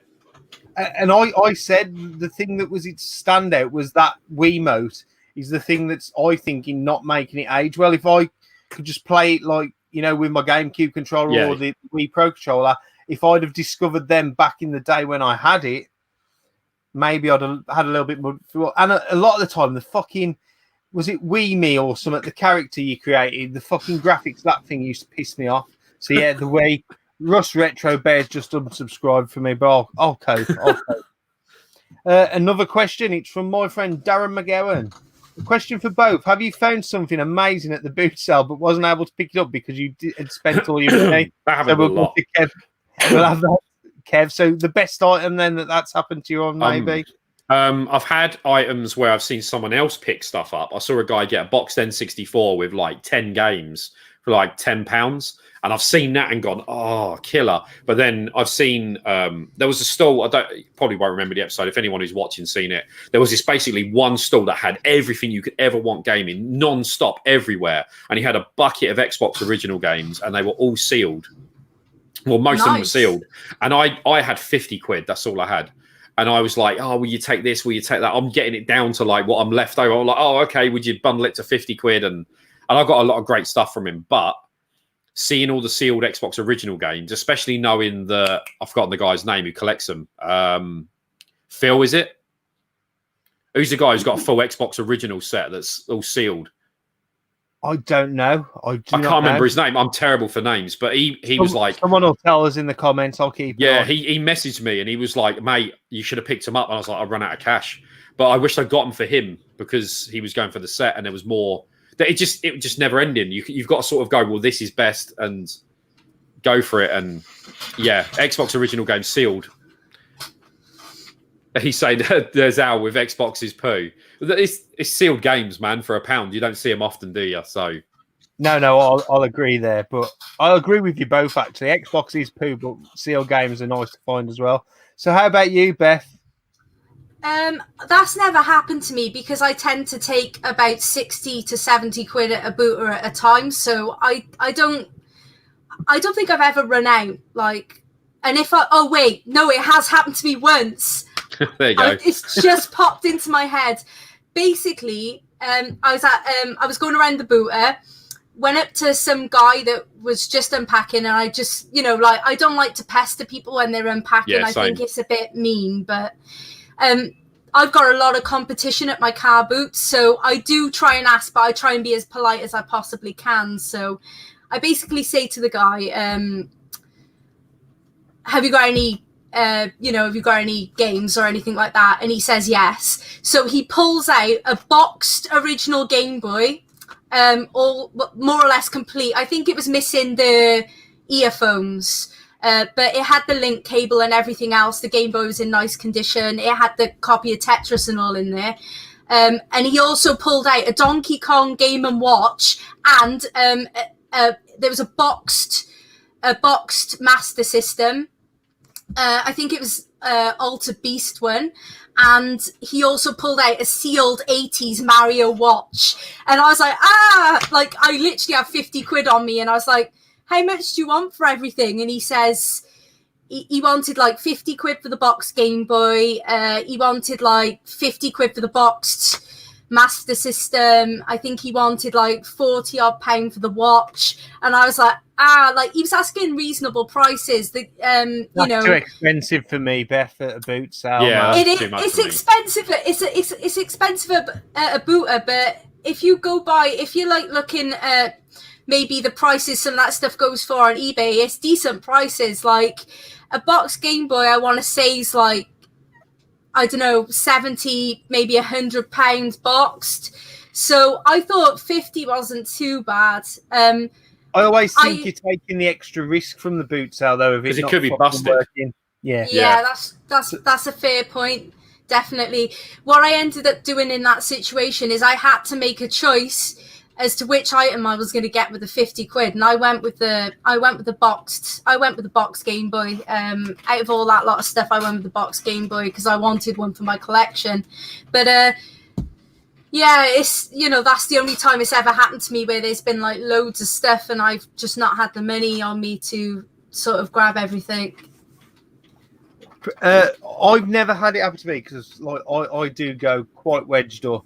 I have run close before and I've borrowed money off Liam, which is fucking rare in itself because we're always together and we're always quite got a chunk like, and sometimes I'll and ah. And it won't be that I've not got enough money. It's like I don't want to cut myself short this early in the boot sale, if you know what I mean. Yeah. There's always that risk. If you spend it all on the first aisle, you're like, what's coming up? Yeah, because it'd piss you off if you've gone in deep real early and then some really good stuff comes out later and you're 5 and 10 quid short and they won't barter, sort of thing. Definitely. But I think we're at the end of the questions for now, so we can get a little bit onto we like to talk your YouTube journey. So who were you watching? What made you get into YouTube? Has it been a positive experience for you? So we'll start with Kev, because YouTube has been a massive success for you, I think, mate, personally. I mean, I don't rate myself like I'm the worst critic of my, for myself. You are. Like my editing is zero. There's no skill. Like if I wish I could learn it, but my memory, if you know me, it doesn't store stuff. It just deletes it. I forget names. I forget everything. It's just gone. So when I do the videos, so I started YouTube a long time ago, like quite a long time ago. And I did it for myself. I didn't do it for others. I just did it. So like I would buy a game and be like, this game is absolute shit. And I just make a video just saying, please, if you're going to buy this game, don't bother. It's crap. And just did like videos like that. No quality, nothing, just sitting in front of the camera, just saying, don't bother. And then just doing like PC videos when I upgraded my PC, like pictures, like cringy PCs when you look at them now, like because tech's moved on. But back then you were like, this is pretty cool. But yeah, it went on from that. Then I met quite a few people from YouTube. YouTube's very good for the community. It's very good that you meet new people and become friends. I like to say everyone that I know, most people in the chat, I'd say are friends. And yeah, so I didn't do car boot videos. I just used to do like random pickup videos, things like that. And I knew a guy called, his name was Lee Retrofusion, I think at the time. He's not doing it anymore. And he used to do car boot videos. He didn't do many, like a handful of them, filming around the car boot. And I was like, that's pretty cool. Then Kieran, obviously, Game Boys Are Awesome, was doing car boot videos. And we got meeting through eBay. I sold something, but recognized his name on the thing. And I was like, oh, you from Game Boys Are Awesome? He's like, yeah. So we got chatting, and that's how we become friends. He's like, why don't you film the car boot? If you go in there anyway, why not film it? And I was like, you know what, go on then. So all I had was this crappy Call of Duty camera. It's like a cylinder, crappy thing that was attached to my baseball cap. Like, just that's all I had. I didn't have anything else. And I just went round, press record, filmed it, and then cut it up and then fast forwarded between the sections. And I was picking up crap. Like the stuff I was picking up, I didn't know what I was doing. I didn't know what was going on. I was just picking up what I just found interesting at the time. And as it went on, people started watching and enjoying it and saying, oh, when's the next episode? And then I was like, well, I'll get a better camera. So I moved up with the camera, got a better microphone, went from Movie Maker as a base to like Sony Vegas. And then now I'm on the GoPro. And things just sort of snowballed. Like it got people, I was getting, at one point it was like, a couple of hundred views, which for me, I was like, that's incredible. People are watching this. And then it went to like 1,000, and then it was like 10,000 within a day, which is mad for me. I think that's mad, 10,000 people. And then of course it went viral. Like I didn't do anything different. I just made the same video I always did. And suddenly it ended up on like the YouTube's recommended page. As I said, I did nothing. I had Joe Sugg, if you know who that is. I didn't at the time. He was coming into my live streams and chatting, and he was like, the streams were like flying. But it was very overwhelming. As you know, with the anxiety and stuff like that, I do this. I just do it and put the video out and then try and forget about it. And the worst thing is I'm so bad about it. I'll make the video and then I'll say, can you watch it? And then I'll send it to another person. Can you watch it? And then I do that because I'm so worried about putting it out and like either upsetting someone or doing something wrong. And yeah, it just went mad. And then when Joe Sugg was in and that, and then he was like talking about it, and then other people were coming in, and then it went up to like one video was on like 200,000 views, like what last time I looked, and I was just blown away. But at the same time, I'm happy with 10 subs, and I'm not one of these people that cares. I'm not like, if I had 1 million or 10, I'm just the same person. I'll say it like it is. I'm down to earth. I'm not like when you say people Americanize things and they put that, hey guys, welcome to my video. I've got 55 PlayStation 6s and I'm going to shove them up my ass. And you're like, I'm not bothered, I'm just talking like I am now. And if people don't like it, then that's down to them. But if they do like it, then thumbs up. That's great. But it does bring toxicity as well. Yeah, go on. What I was going to say, Kevin, is I think that's fucking brilliant that you've had that success just being you off your own back, doing what you do. Crap. You're not crap, mate. You're a very relatable and nice person. And I think hats off to you. And, you deserve all that success. Same with Kieran. Kieran's channel's great, with his car boot videos and his streams and all that. You guys were doing it before I remember anyone else doing it. I used to watch you guys back in the day when I first started. And I will say, I used to think I'd love to fucking video around my car boot sale. But even you're braver than me because have you ever had anyone say to you, why the fuck you videoing? When I had my Call of Duty camera, it was like baseball cap on. So it was like a headband one, but I didn't want to just put it on my head. So it was like attached to that. And people would be like, oh, police are here. They used to say stuff like that because they thought it was the old Bill coming round, spotting, stolen goods and stuff. I had this woman once walk up to me. She walks up. I've got it on my chest mount. I wear it I keep a black shirt, black camera. I don't want to be in people's faces. I try and keep it. Some people moan about the angles, but I like to keep it at the table. I try not to get people in it, I think that's where it would get arguments if you were getting people. Yeah. Look, if someone bends down or kneels down. Oh yeah, you've got no. There's not a lot you can fucking do about that. Nah. But if you're going around video, aiming at it, it's not. I always think, especially if it's the stall holder, they are more likely to get upset than someone probably buying sort of thing, maybe. But yeah, I had a lady come up and she's just like, she takes a picture of me, and I'm like, weird. So I walk over and I'm like, is everything? I'm nice as pie. I'm just like, you all right? Is anything? She's like, you're not allowed to be filming. It's illegal to film. And I'm like, it's not illegal to film. Like, I don't know where you've got that from. And she's like, oh, you need permission from everybody who's here, every person who's at the car boot. And I was like, really? Like, is this such a big thing? Like, I'm not filming people. It's not, I cut everything out I can. And I'm just looking at the stuff on the table. That's all I care about, like finding the stuff. And she got funny about it. So I stopped going to that car boot. That was it. Simple. Just, but like other people were like, you don't often get it spotted, and someone's been like, oh, what you filming for? Like, they don't go, oh, what you filming? They're like, oh, what you filming for? It's like, oh, when I see cool games like this on your stall, I like to film it because other people enjoy seeing it. And they're like, oh, all right. And they're not bothered, but it doesn't happen often. But like, the only people that really would get upset is if they're doing something wrong. That's the only way I can see it. Like, there's no reason. Like, if you're at the beach and you're sitting there and someone's filming their kids running around, if you're in that video, unless you're doing something wrong in that video, there shouldn't be any harm. Yeah. Because you'd film if you went to an event, you film at a gig, you film if you go to a fun fair or a park, you don't ask everyone there, excuse me, you're on a ride with my kids on it, can I film? They just do it. It's not, unless you've got something to hide, does that make sense? Yeah, no, mate, I think that is a great example to anyone who's thinking, like myself, I mean, I've got all the gear, no fucking idea, but I've just yet to take that step. And it might be something I look to do in the future, because I do enjoy yours and Kieran's, and I know Carl's Room 70, he videos around the boot sale as well. It's that nosy nature of seeing what you're picking up, sort of thing. That's it. That's what you enjoy. That's why you watch but like you said the other day on the other stream, like, it's people when they do like storage wars and stuff like that, it's all bullshit. At the beginning it may have been good, but now they're like planting Ferraris in the lockers and stuff, because it's views. But like, I've had people comment on videos and say, this is set up, you found too much good stuff. So have you made a boot sale and filled it with cars, and then you know what I mean? What? That is one of the reasons why I came over to YouTube, because I got that shit on the Facebook groups. You say, look what I picked up, and they're like, bullshit.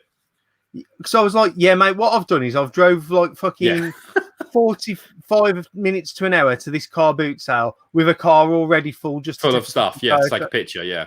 And I'm like, but a lot of the time it's just jealousy and envy. Yeah. But you did slightly mention then a bit about toxicity. Yeah.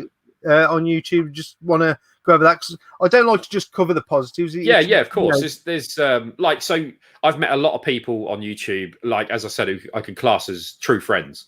I've met people and helped them, people who've had like anxiety and depression and stuff like that, and they've privately messaged me. I've said I've always been open. If there's someone's having a hard time, give me a message, I'll chat. I'm always up for a chat. If I'm awake, that is, because of my sleep pattern, if I take tablets and that. But like, if they're up at 4 a.m. and I'm up, give me a message if it's something, something's going on. But then there's the bad side where you get some horrible trolls, like absolute arseholes. I've had like my friend, he's in the chat. He gave me a wallet, an 80s like Mario 2 wallet, like it's a Velcro wallet, and I thought that's fucking cool. So I took it to the car boot sale, and this guy's like, "You're a paedophile," and started going off on one and saying you should die of cancer and things like that.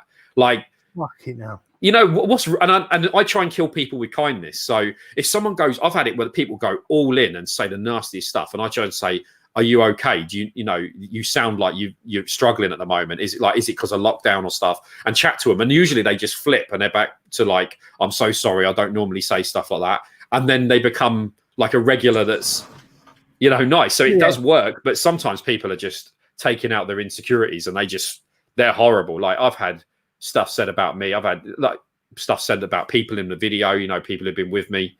Like people can be horrible. It's a nasty place. Social media is great, but at the same time, it can be very toxic. Yeah. I mean, I have heard lots of story of trolls. I mean, I have a few idiots come in here and make stupid comments, never about me, either about a guest or someone who's not even in the chat. Like but they get the easy thing to do is either don't give them any, block them, and don't read out their comments. Never feed the trolls. Just fucking ignore them, because once you start giving them any sort of ground or traction, keep going. They'll keep going, because that's all that they're sad little people who want a little bit of notoriety, and if you read out their comments, then they're happy. But obviously, Kev, you've been around a long time. You're still doing the same stuff. You're still getting lots of views. I jump in your streams. You're still getting lots of people watching. So that's detrimental to as you as a person, because that is what your channel is. It's you. You're not being anyone else other than yourself, and I think that's brilliant. Thank you. No worries, mate. So how about your YouTube story then, Beth? Talk us through it. My YouTube story. So I just started off watching a bunch of YouTubers that talked about video games. Just to name a couple of my favorites, like, it's got to be like Metal Jesus. His videos are very informative. He talks a lot. He gives a lot of knowledge on video games, stuff that people wouldn't necessarily know. He's a big YouTuber, and I think he deserves, I think he deserves all his subscribers. I think his channel's fantastic. I've always followed his videos.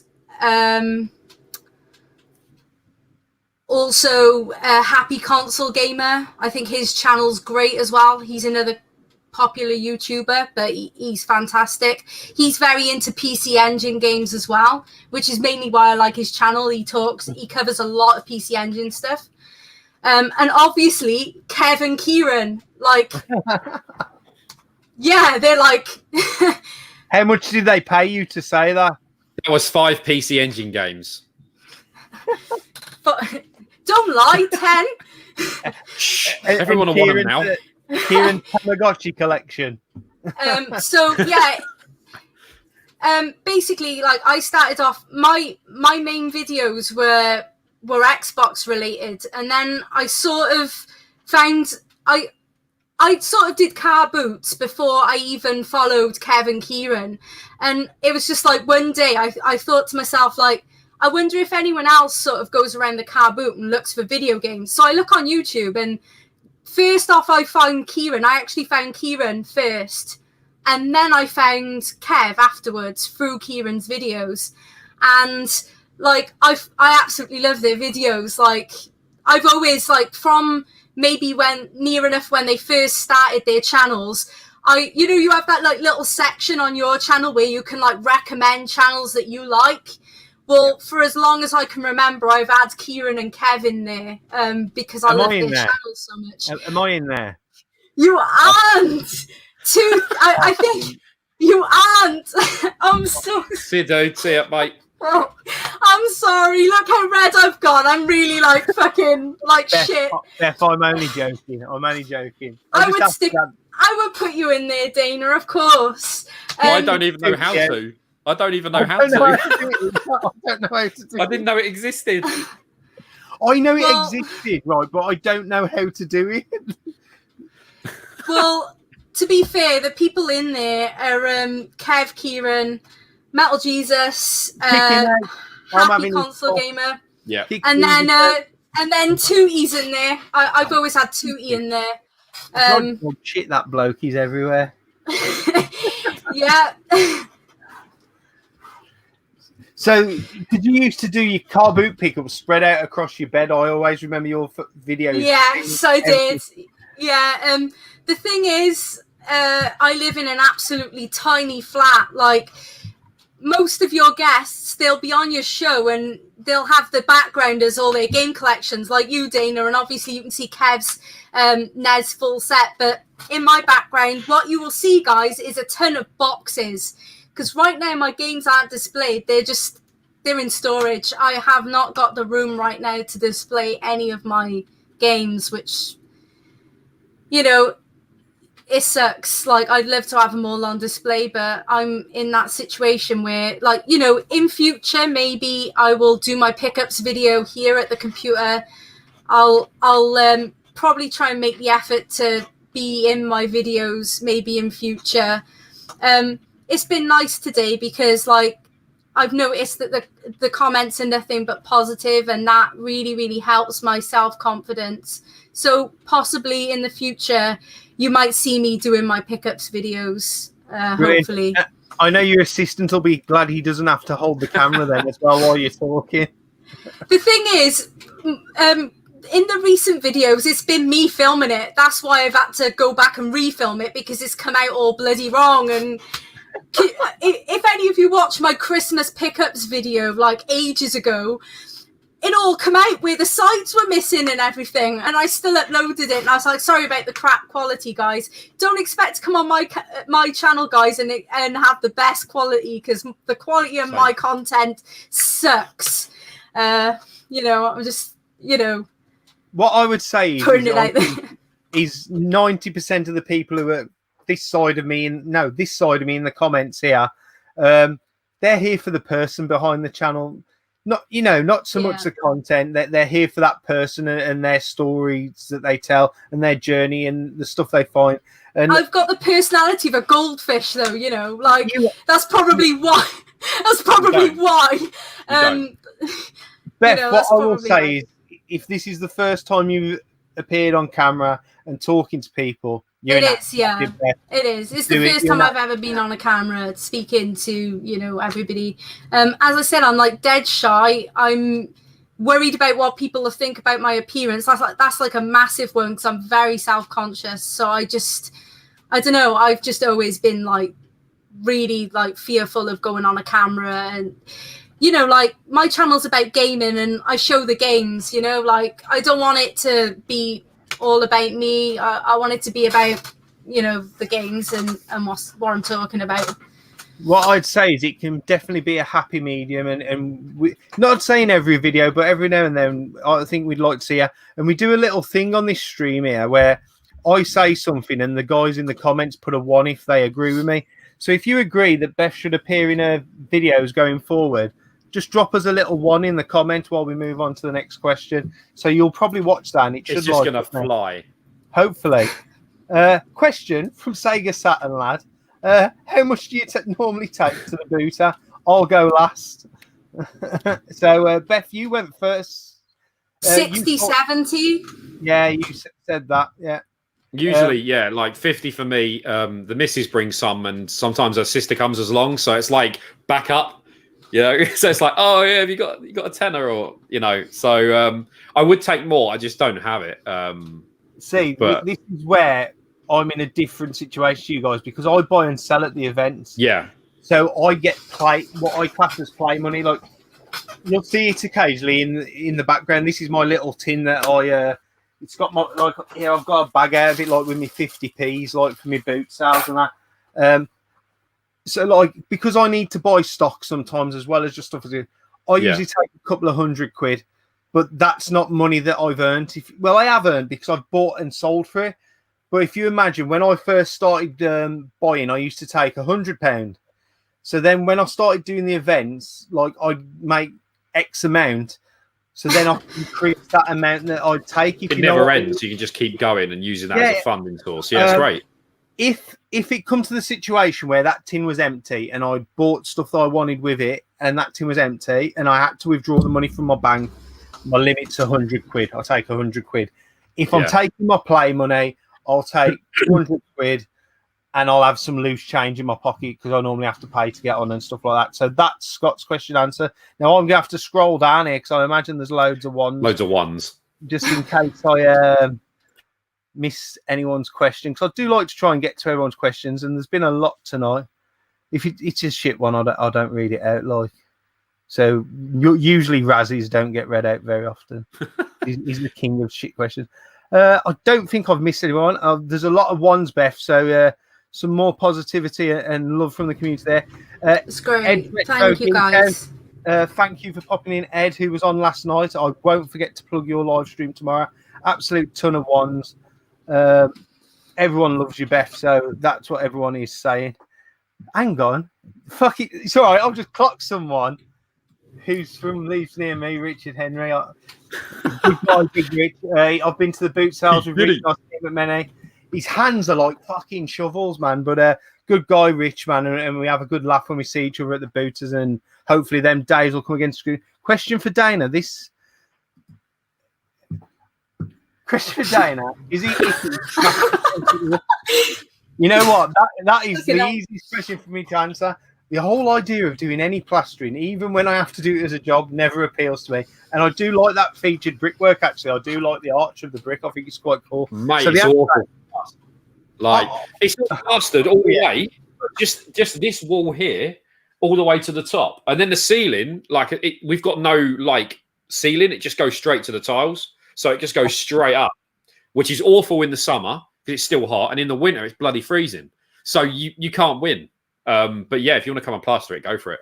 Nah, you're all right, thanks, mate. Lockdown, can't get no materials and all that sort of thing. So the final main question is to say, unless there's any other ones coming in, is where did collecting start for you and why did you start collecting? So if you want to go to Kev first, and this is where you can pull in how your collections change because you've gone towards more modded systems. So if you want to tell us that story, Kev. Man, this is never going to end. You're going to regret this.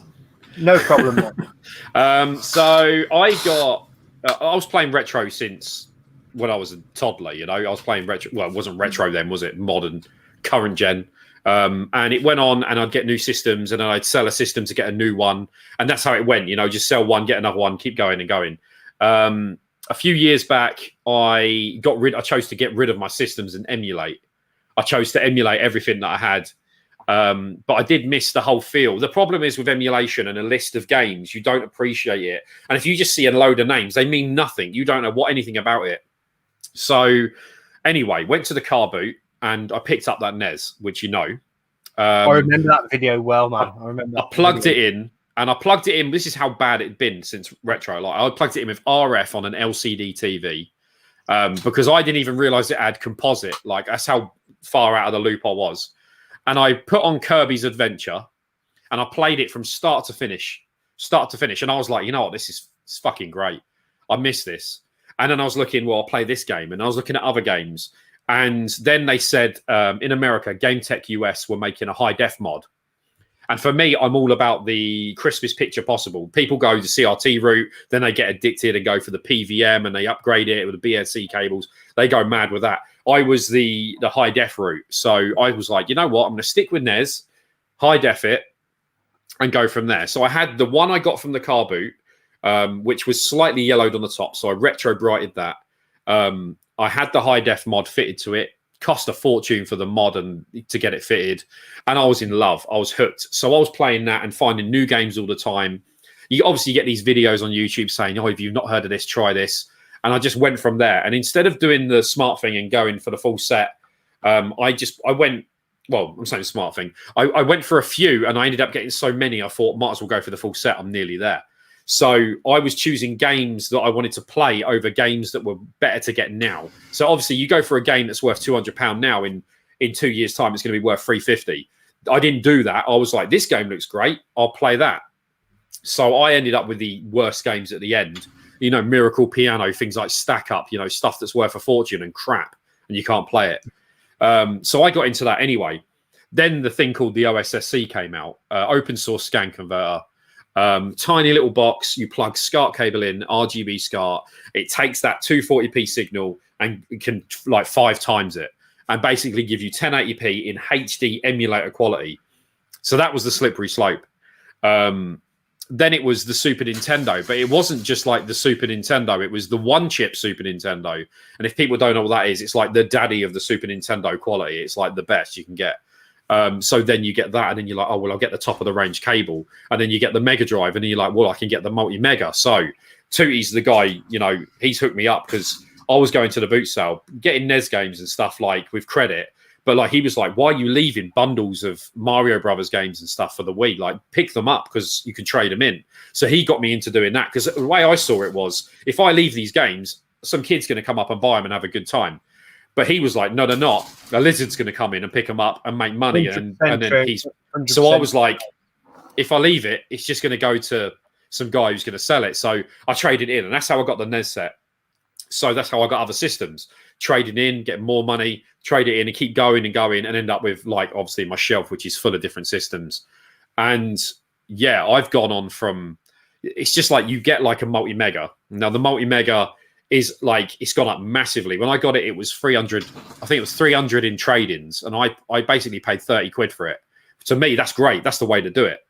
Got it from CEX. The picture quality, I put it on the TV with the RGB cable, looked like dog meat. It had like lines and like static in the image. It was so bad.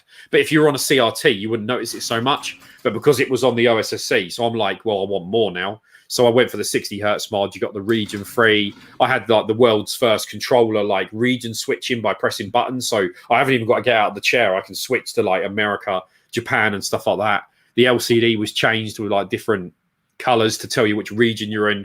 It never ends. So you find these new systems, and then I think you're very limited if you stick with just UK.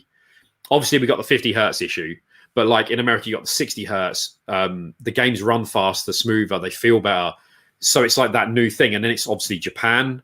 You got the Japanese games, which are just incredible. I mean, some people say, what's the point if you can't understand the game? But to me, it's the gameplay, you know?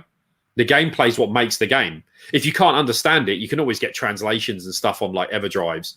But there's so many different games, and I just keep going and going. Then I got the PC Engine. Beth's like, oh, PC Engine, and I was like, this one was £200, 200 quid for a Duo R, fully modded, fully kitted out. The guy marked it as low value. Came in the post playing that. Then it was the Neo Geo. I thought, like, I didn't know about the Neo Geo much. I just knew that you had the AES.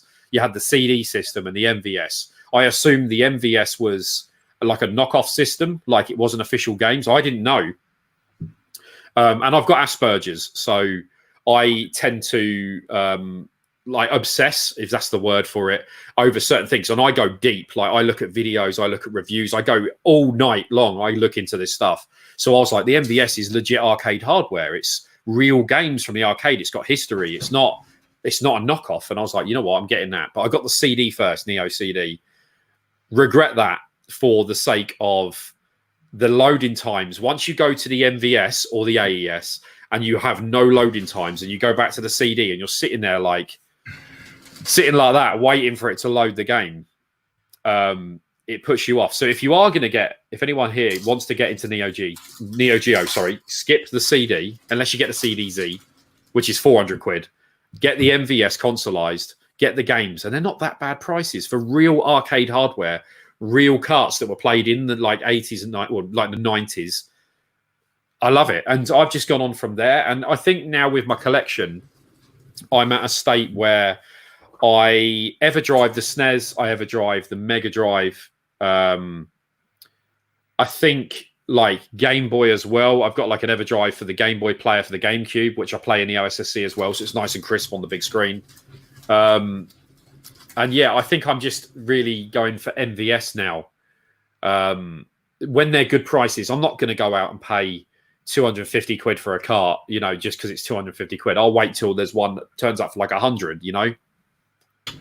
And yeah, it just never ends. And like you're saying with the OSSC and stuff like that, it's a slippery slope for perfection. You get very carried away. It can never end. You can keep going forever. What I will say is with the OSSC. I've not seen one live, and I think that's probably a good thing. Right. I think that's a good thing because it's not tempting me to go down that route. Because I've got like a £600-700 gaming monitor that I play. Yeah. It's a PVM.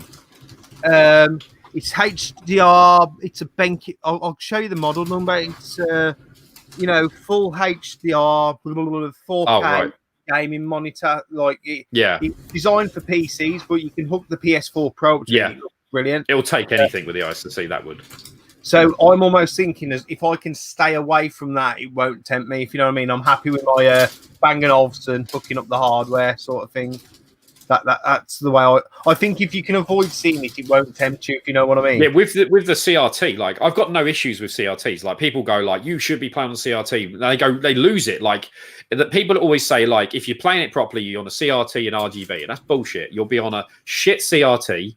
Like 20 quid one from back in the day, 20-inch with RF because you didn't know any better. SCART cable didn't exist till like PS1. Like people didn't have RGB SCART till PS1 days, and they just get so like over the top. And these people just sort of like dictate. But like if you're enjoying the game, play it however you want to play it. And for me, I like the crystal clear, got 65-inch TV in 4:3. None of this widescreen crap. 4:3. Sit back, feet up, and just sit there with my controller, and I enjoy it. And I love the look. That is the key word there, mate. You enjoy it. If you enjoy it, that's it. If you're playing in RF, who cares? Like, who cares? Just as long as you're having fun. And for those people who don't know what RF stands for, that stands for RUS frequency. RUS frequency, yeah. So, Beth, tell us a little bit about your, tell us your collection story, where the collecting started. Then, obviously, we know mentioned it a little bit earlier, but I started collecting Xbox 360 games first. I was not a retro collector to begin with. I got into that later. I got really heavily into achievements in Xbox, so I wanted to collect the games. Then when I started going to car boots, I started finding like retro stuff cheap, and I thought I'll pick it up. And then I started playing retro stuff, and then I thought I want to collect retro, so I did. I've got my favorite retro systems that I like to collect for, though. Like there's certain systems that I've got a collection for, but it's very, very basic. And then there's other things where I collect more so. As I said, PlayStation 1 is probably a big one that I collect for. PC Engine. Then there's Sega Saturn. I've just got my favourite systems that I collect for. As far as full sets go, like I don't own any full sets. I've never really gone for that type of thing. I don't think. I prefer like quality over quantity. So like, exactly. I don't want all the trash. Do you know what I mean? I don't want all the filler titles, which is why I don't think that I'll ever go for full sets. If any full set, is probably going to be Xbox 360 full set, which is a big one. That's a big one to go for. Just when it comes to collecting, it's definitely got to be quality. And as me and Kev were on about, like recently I've been geared more towards like getting Japanese stuff a lot lately. My collection's gone from just collecting PAL stuff to other things as well. And I like to this is a weird one, but I like to collect obscure consoles. Like I don't know why, but I've got like a few sort of non-common consoles. I've got like a Virtual Boy, a Vectrex, Vectrex. They're lovely, aren't they? The Vectrex. I love the Vectrex. I've never played one. They look cool though. I'm waiting for mine to come back from repair because it's actually broke. I'm having it fixed, and hopefully I should be getting it back soon. But I love the Vectrex. Get yourself a Are you on the Vectrex Facebook group? I'm not. I'm not. Vectrex Fans Unite. Anything you need, you can get through that site. The guys who sell the multi-carts, the guys who sell the overlays, and I've got a UV light on the way from Pete Armour. Great system. What I will say is, like, it's not graphically stunning, but the response of the controller and that, it's a real arcade feel at home. A beautiful system.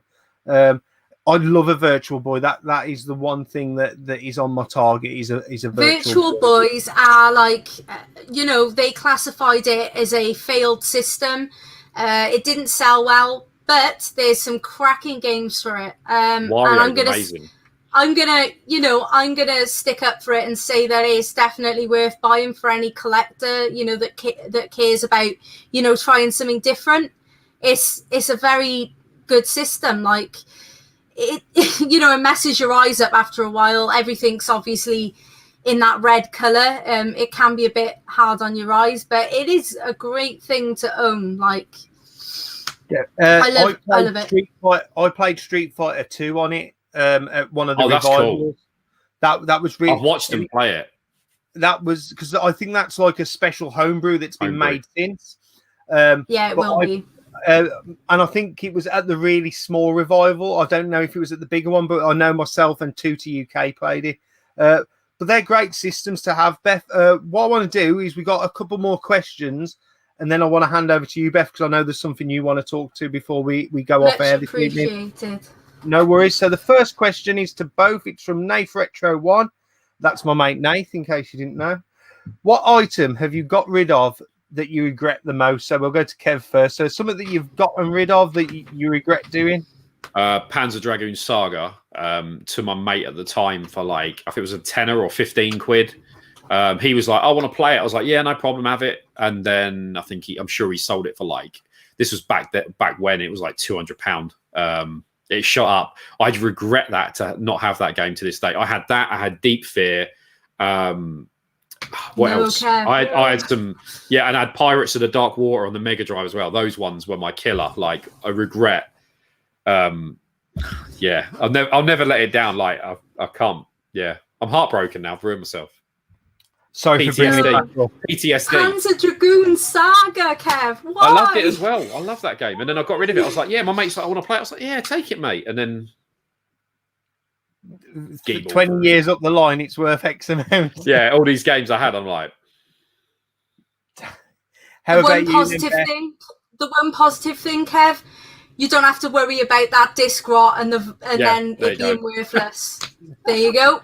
It's not too bad if you paid a tenner for it. I'm trying to make you feel better for getting rid of it. Did it work? I don't know. It did. What did I regret getting rid of?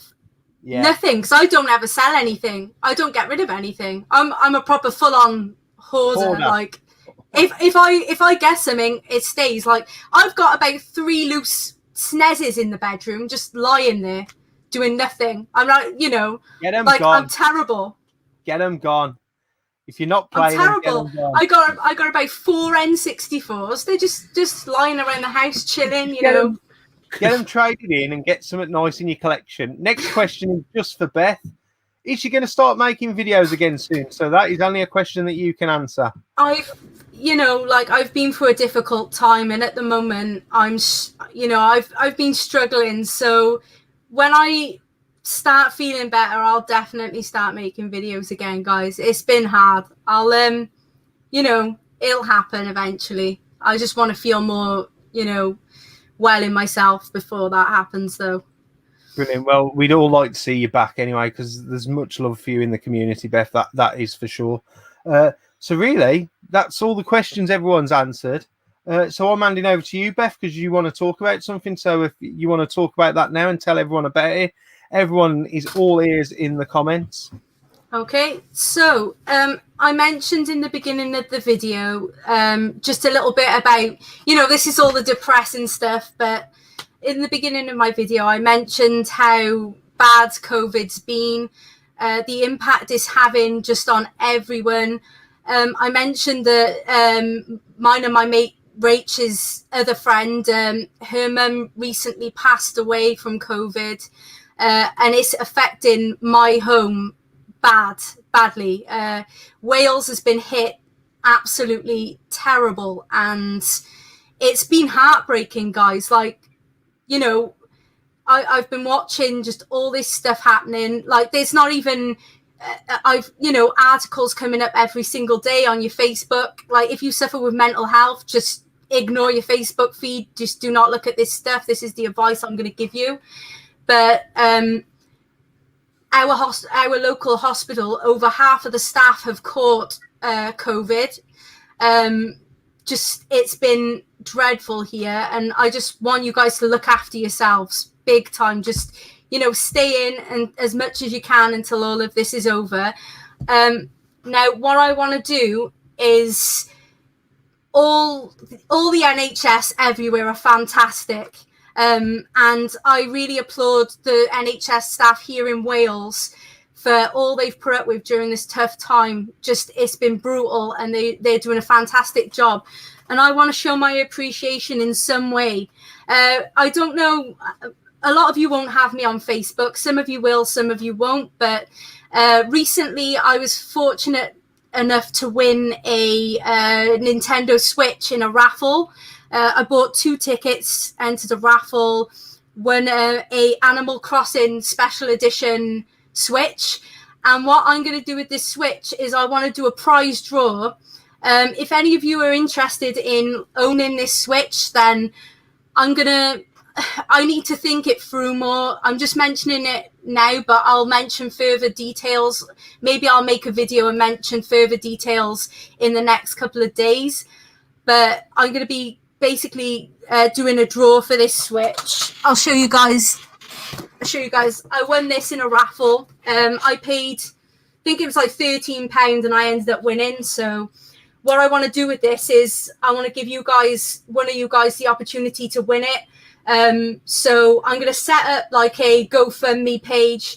All the money that gets donated is going to go to the Welsh NHS, and that's basically that's all I really want to say. But I don't know what I'm going to do, if I'm going to have like a set amount to that you guys should donate to basically enter to win it. But yeah, I'm going to set something up, and this is going to be basically one of you guys is basically going to end up winning this at some point.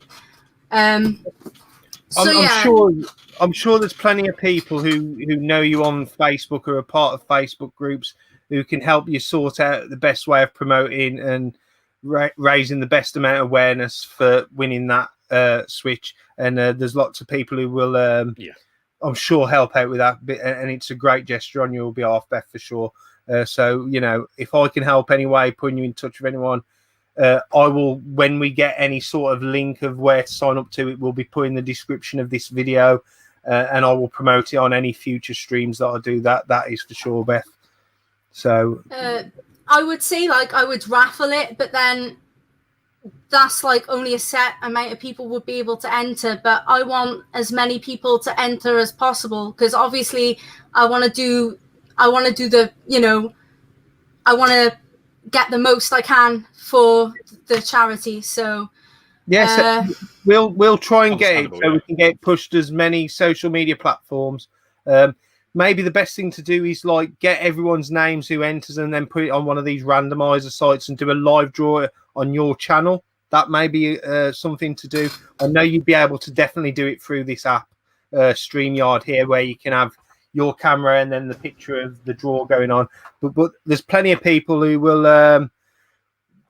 We've got Scott, who's the main admin at Retro Realm. He says get in touch with him on Facebook and he will help you out. I can get you Scott's link on Facebook, but we'll definitely help push something like that. Such a great gesture. And I appreciate it, guys, because whatever I can get for our NHS here would be greatly appreciated. They've worked their asses off, and it's sad. I've seen some NHS staff pass away, and their families. It's absolutely heartbreaking, and I just want to do my part. It's not much, but it's something, and that's what counts. This Switch is an absolutely gorgeous special edition, guys. It's really nice, this Animal Crossing edition. By the way, it's all brand new and sealed as well. Absolutely brand spanking new. Brilliant. No worries, Amazing. Beth. We will 100% make sure that is pushed, and I'll do everything I can to help, and I know everyone else in the community will If do anyone's got exactly. any ideas on like maybe a price point for like donating to enter to win this, then like that would be appreciated, because as I said, I haven't really thought it through very thorough. So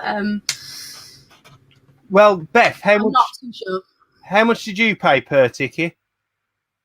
I think the tickets were like I think they were $6.75 a ticket. So let's call it £6.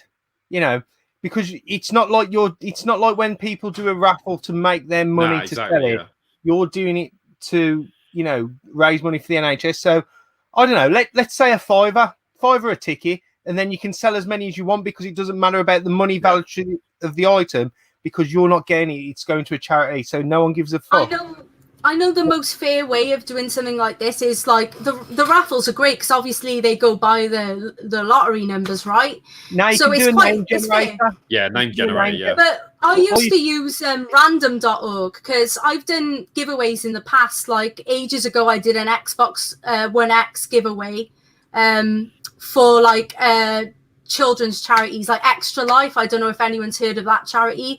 It's American, but it's based on like playing video games and doing video game related stuff to raise money for kids' hospitals. I did that like years and years ago, but I just I could use random.org, basically just whack all the names in a list, obviously randomize it, and whoever comes out on the top of the list will obviously win. Like I could do something like that, I guess, but yeah.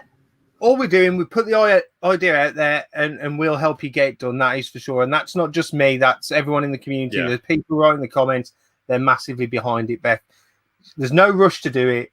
We'll get it done, and we'll get it done right, and we'll help you out as much as we can. It's going to be a couple of weeks. Like I want to give enough time for like people to enter and stuff like that. So I'm going to leave it a couple of weeks. But thanks for anybody in the comment section that said they'd be interested. That's great. Like, can't thank you enough for like wanting to support it. It's, it's a great cause, and I just want to do my part.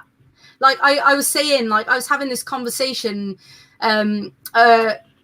before the raffle came up. I was talking to Connor, and I said like, I wish there was something I could do about this situation, like in Wales. I was like, I wish there was something I could do. And I was like, at the moment, money's not the best. And I just said like, I just really wanted to do something. And then I entered a raffle, and I said to him, I was like, if I win this raffle, I'm gonna do something with this prize, and I'm gonna like try and do my bit. And that's why I won. I truly believe that's why I won that raffle, because it's like destined to come to me, because I'm going to do something good with it. Brilliant. No, and it's a great gesture, and it shows you for the person you are, definitely, Beth. And as I say, there's loads of suggestions coming in the comments here. What I'd say is, when the live chat finishes, it uploads in about 2-3 hours. If you want to read through yourself, look what there is, or tomorrow, once you're up in the morning. But as a community, we'll definitely push this, and we'll raise as much money as we can, Beth. That is for sure. What I would like to say is we're coming to the end of the stream for this evening. So what I like to do is I like to sign out with a positive note from each of you. So if you want to go first, then Beth. But first of all, I'd like to thank you both for coming on. I know you've both been welcome, Dana. Very Pleasure nervous to be on your show. You've both been massively nervous. Even Kev doesn't like it, because I'm the one. We've been shitting our pants. He's in control. I'm like, we've been absolutely shitting our pants for weeks. That's why we've put it off so long, isn't it, Kev? Because we're just like, you two are the hardest people to have got on here. you have made me work, but I tell you what, it's been worthwhile, and it's been brilliant. And again, thank you both. So if Kev wants to go first with his message to everyone watching. Okay, I haven't planned this, so this is awful. You've just killed me. If anyone in the chat they're struggling and they're feeling low, like, I'm not after subscribers or anything. Like, go to my there's the thing. Go to my Instagram if you're feeling bad. Don't use my Twitter, because I'm useless on Twitter because I'm old. Fucking hell, but yeah, go to my Instagram, drop me an inbox and just message and I'll have a chat with you. And just remember, if you're having a hard day today, think there's a people worse off than you all the time. Much worse issues. No matter what you're doing, there's always someone worse off, and things don't seem so bad that way. We'll get through it. Awesome. And you, Beth? Message for the viewers? I just want everybody to stay safe. Just, it's dangerous out there right now. It really is. Like some people, I've seen people like going outside, just like going to beaches, just doing stuff like that's not necessary right now. And we need to be careful, because even if we might be healthy, you got to think of the people out there that aren't. There's a lot of people with underlying health conditions. There's a lot of elderly people out there, and we need to protect them. It's very important. This is far from over. Like, there's probably going to be, as they keep saying, a second wave of this, and it's far from over, and we need to just be very careful, guys. Just, do your bit, and just be respectful, and just, try and stay at home as much as you can, and until all this blows over. That's all I can say right now. Just, it's just important. No, that's really important. Brilliant. And again, thank you both for being on. I'm just going to drop you both backstage. I could be a while because I've got a bit of explaining. So if you need to go and do anything or have a wee like I normally do, I will not be offended if you're not there. So good. Thanks, everyone, for watching. Thank you. Thank you. Thank you both. Guys. Go and check both channels out. Cheers. Right. So, two brilliant guests tonight. Two really, really lovely and genuine people. Great people in the UK gaming community. Hopefully we can help Beth get this raffle sorted and raise as much money as we can for the NHF. I will do everything I can to promote it as and when I do streams. But, if you are one of the people who are struggling for money, do not feel obliged to do it. But it's a great way to win a prize and help out our NHS, that is for sure. Secondly, it's Sunday tomorrow, which means it's my day off. So I'm going to drop a little link down here, which is a link to Ed's Retro Geek Outs, who was a guest last night. He's on a stream tomorrow. They're going to be talking toys. They've got Pixel Dan on, so they'll be talking about video games. So if you want to click on that link once this video is finished and set a reminder for you to watch it, please go and do that. Now I'm going to talk about this stream going forward. I'm definitely not going to be back till Tuesday. I'm going to have the bank holiday off, that is for sure. But I may not be back doing live from lockdown. I might leave it till the Friday and just make it a once-a-week stream and call it something else. But I feel the live from lockdown streams are coming to an end. One, because I'm running out of guests and not many people are forthcoming to come on. If you're one of those people who want to come on and help me keep it going, great. If not, I'll wean down the live from lockdowns to, they'll just be random and sporadic. So keep watching my channel to follow those. But they're not going to be the regular content where they were 5 streams a week. They're going to be more sporadic, more slowed down. But I'm not going away from streaming. Streaming is something I'm massively passionate about now on this channel. And I will be doing something maybe fortnightly for the foreseeable future, as long as I can keep regular guests coming on. Some weeks it might be me. I mean, there's other content I want to do that I might want to do live. I've got a box of VHSs that might interest you all that were mine and my dad's from when I was younger. I've got a box of collector's cards that I'd like to go through live so we can have this interaction. But the streams aren't stopping, but they are going to slow up. And I just want to say thank you to everyone who supported me. When I started this out at the beginning of lockdown, I thought it might have been 1 or 2 streams and done. I never thought we'd get to 36 episodes. And it's been a great journey, and I've met so many new people and new channels. And I just want to thank you all. It's not the end. We could be carrying on. But I don't want to promise you something that I can't deliver. But streams will always be part of this channel. Guests will be part of this channel now. And I love doing it. And again, thank you all for all your support. And have a good weekend and have a good bank holiday. And don't get too pissed. Take it easy, YouTube.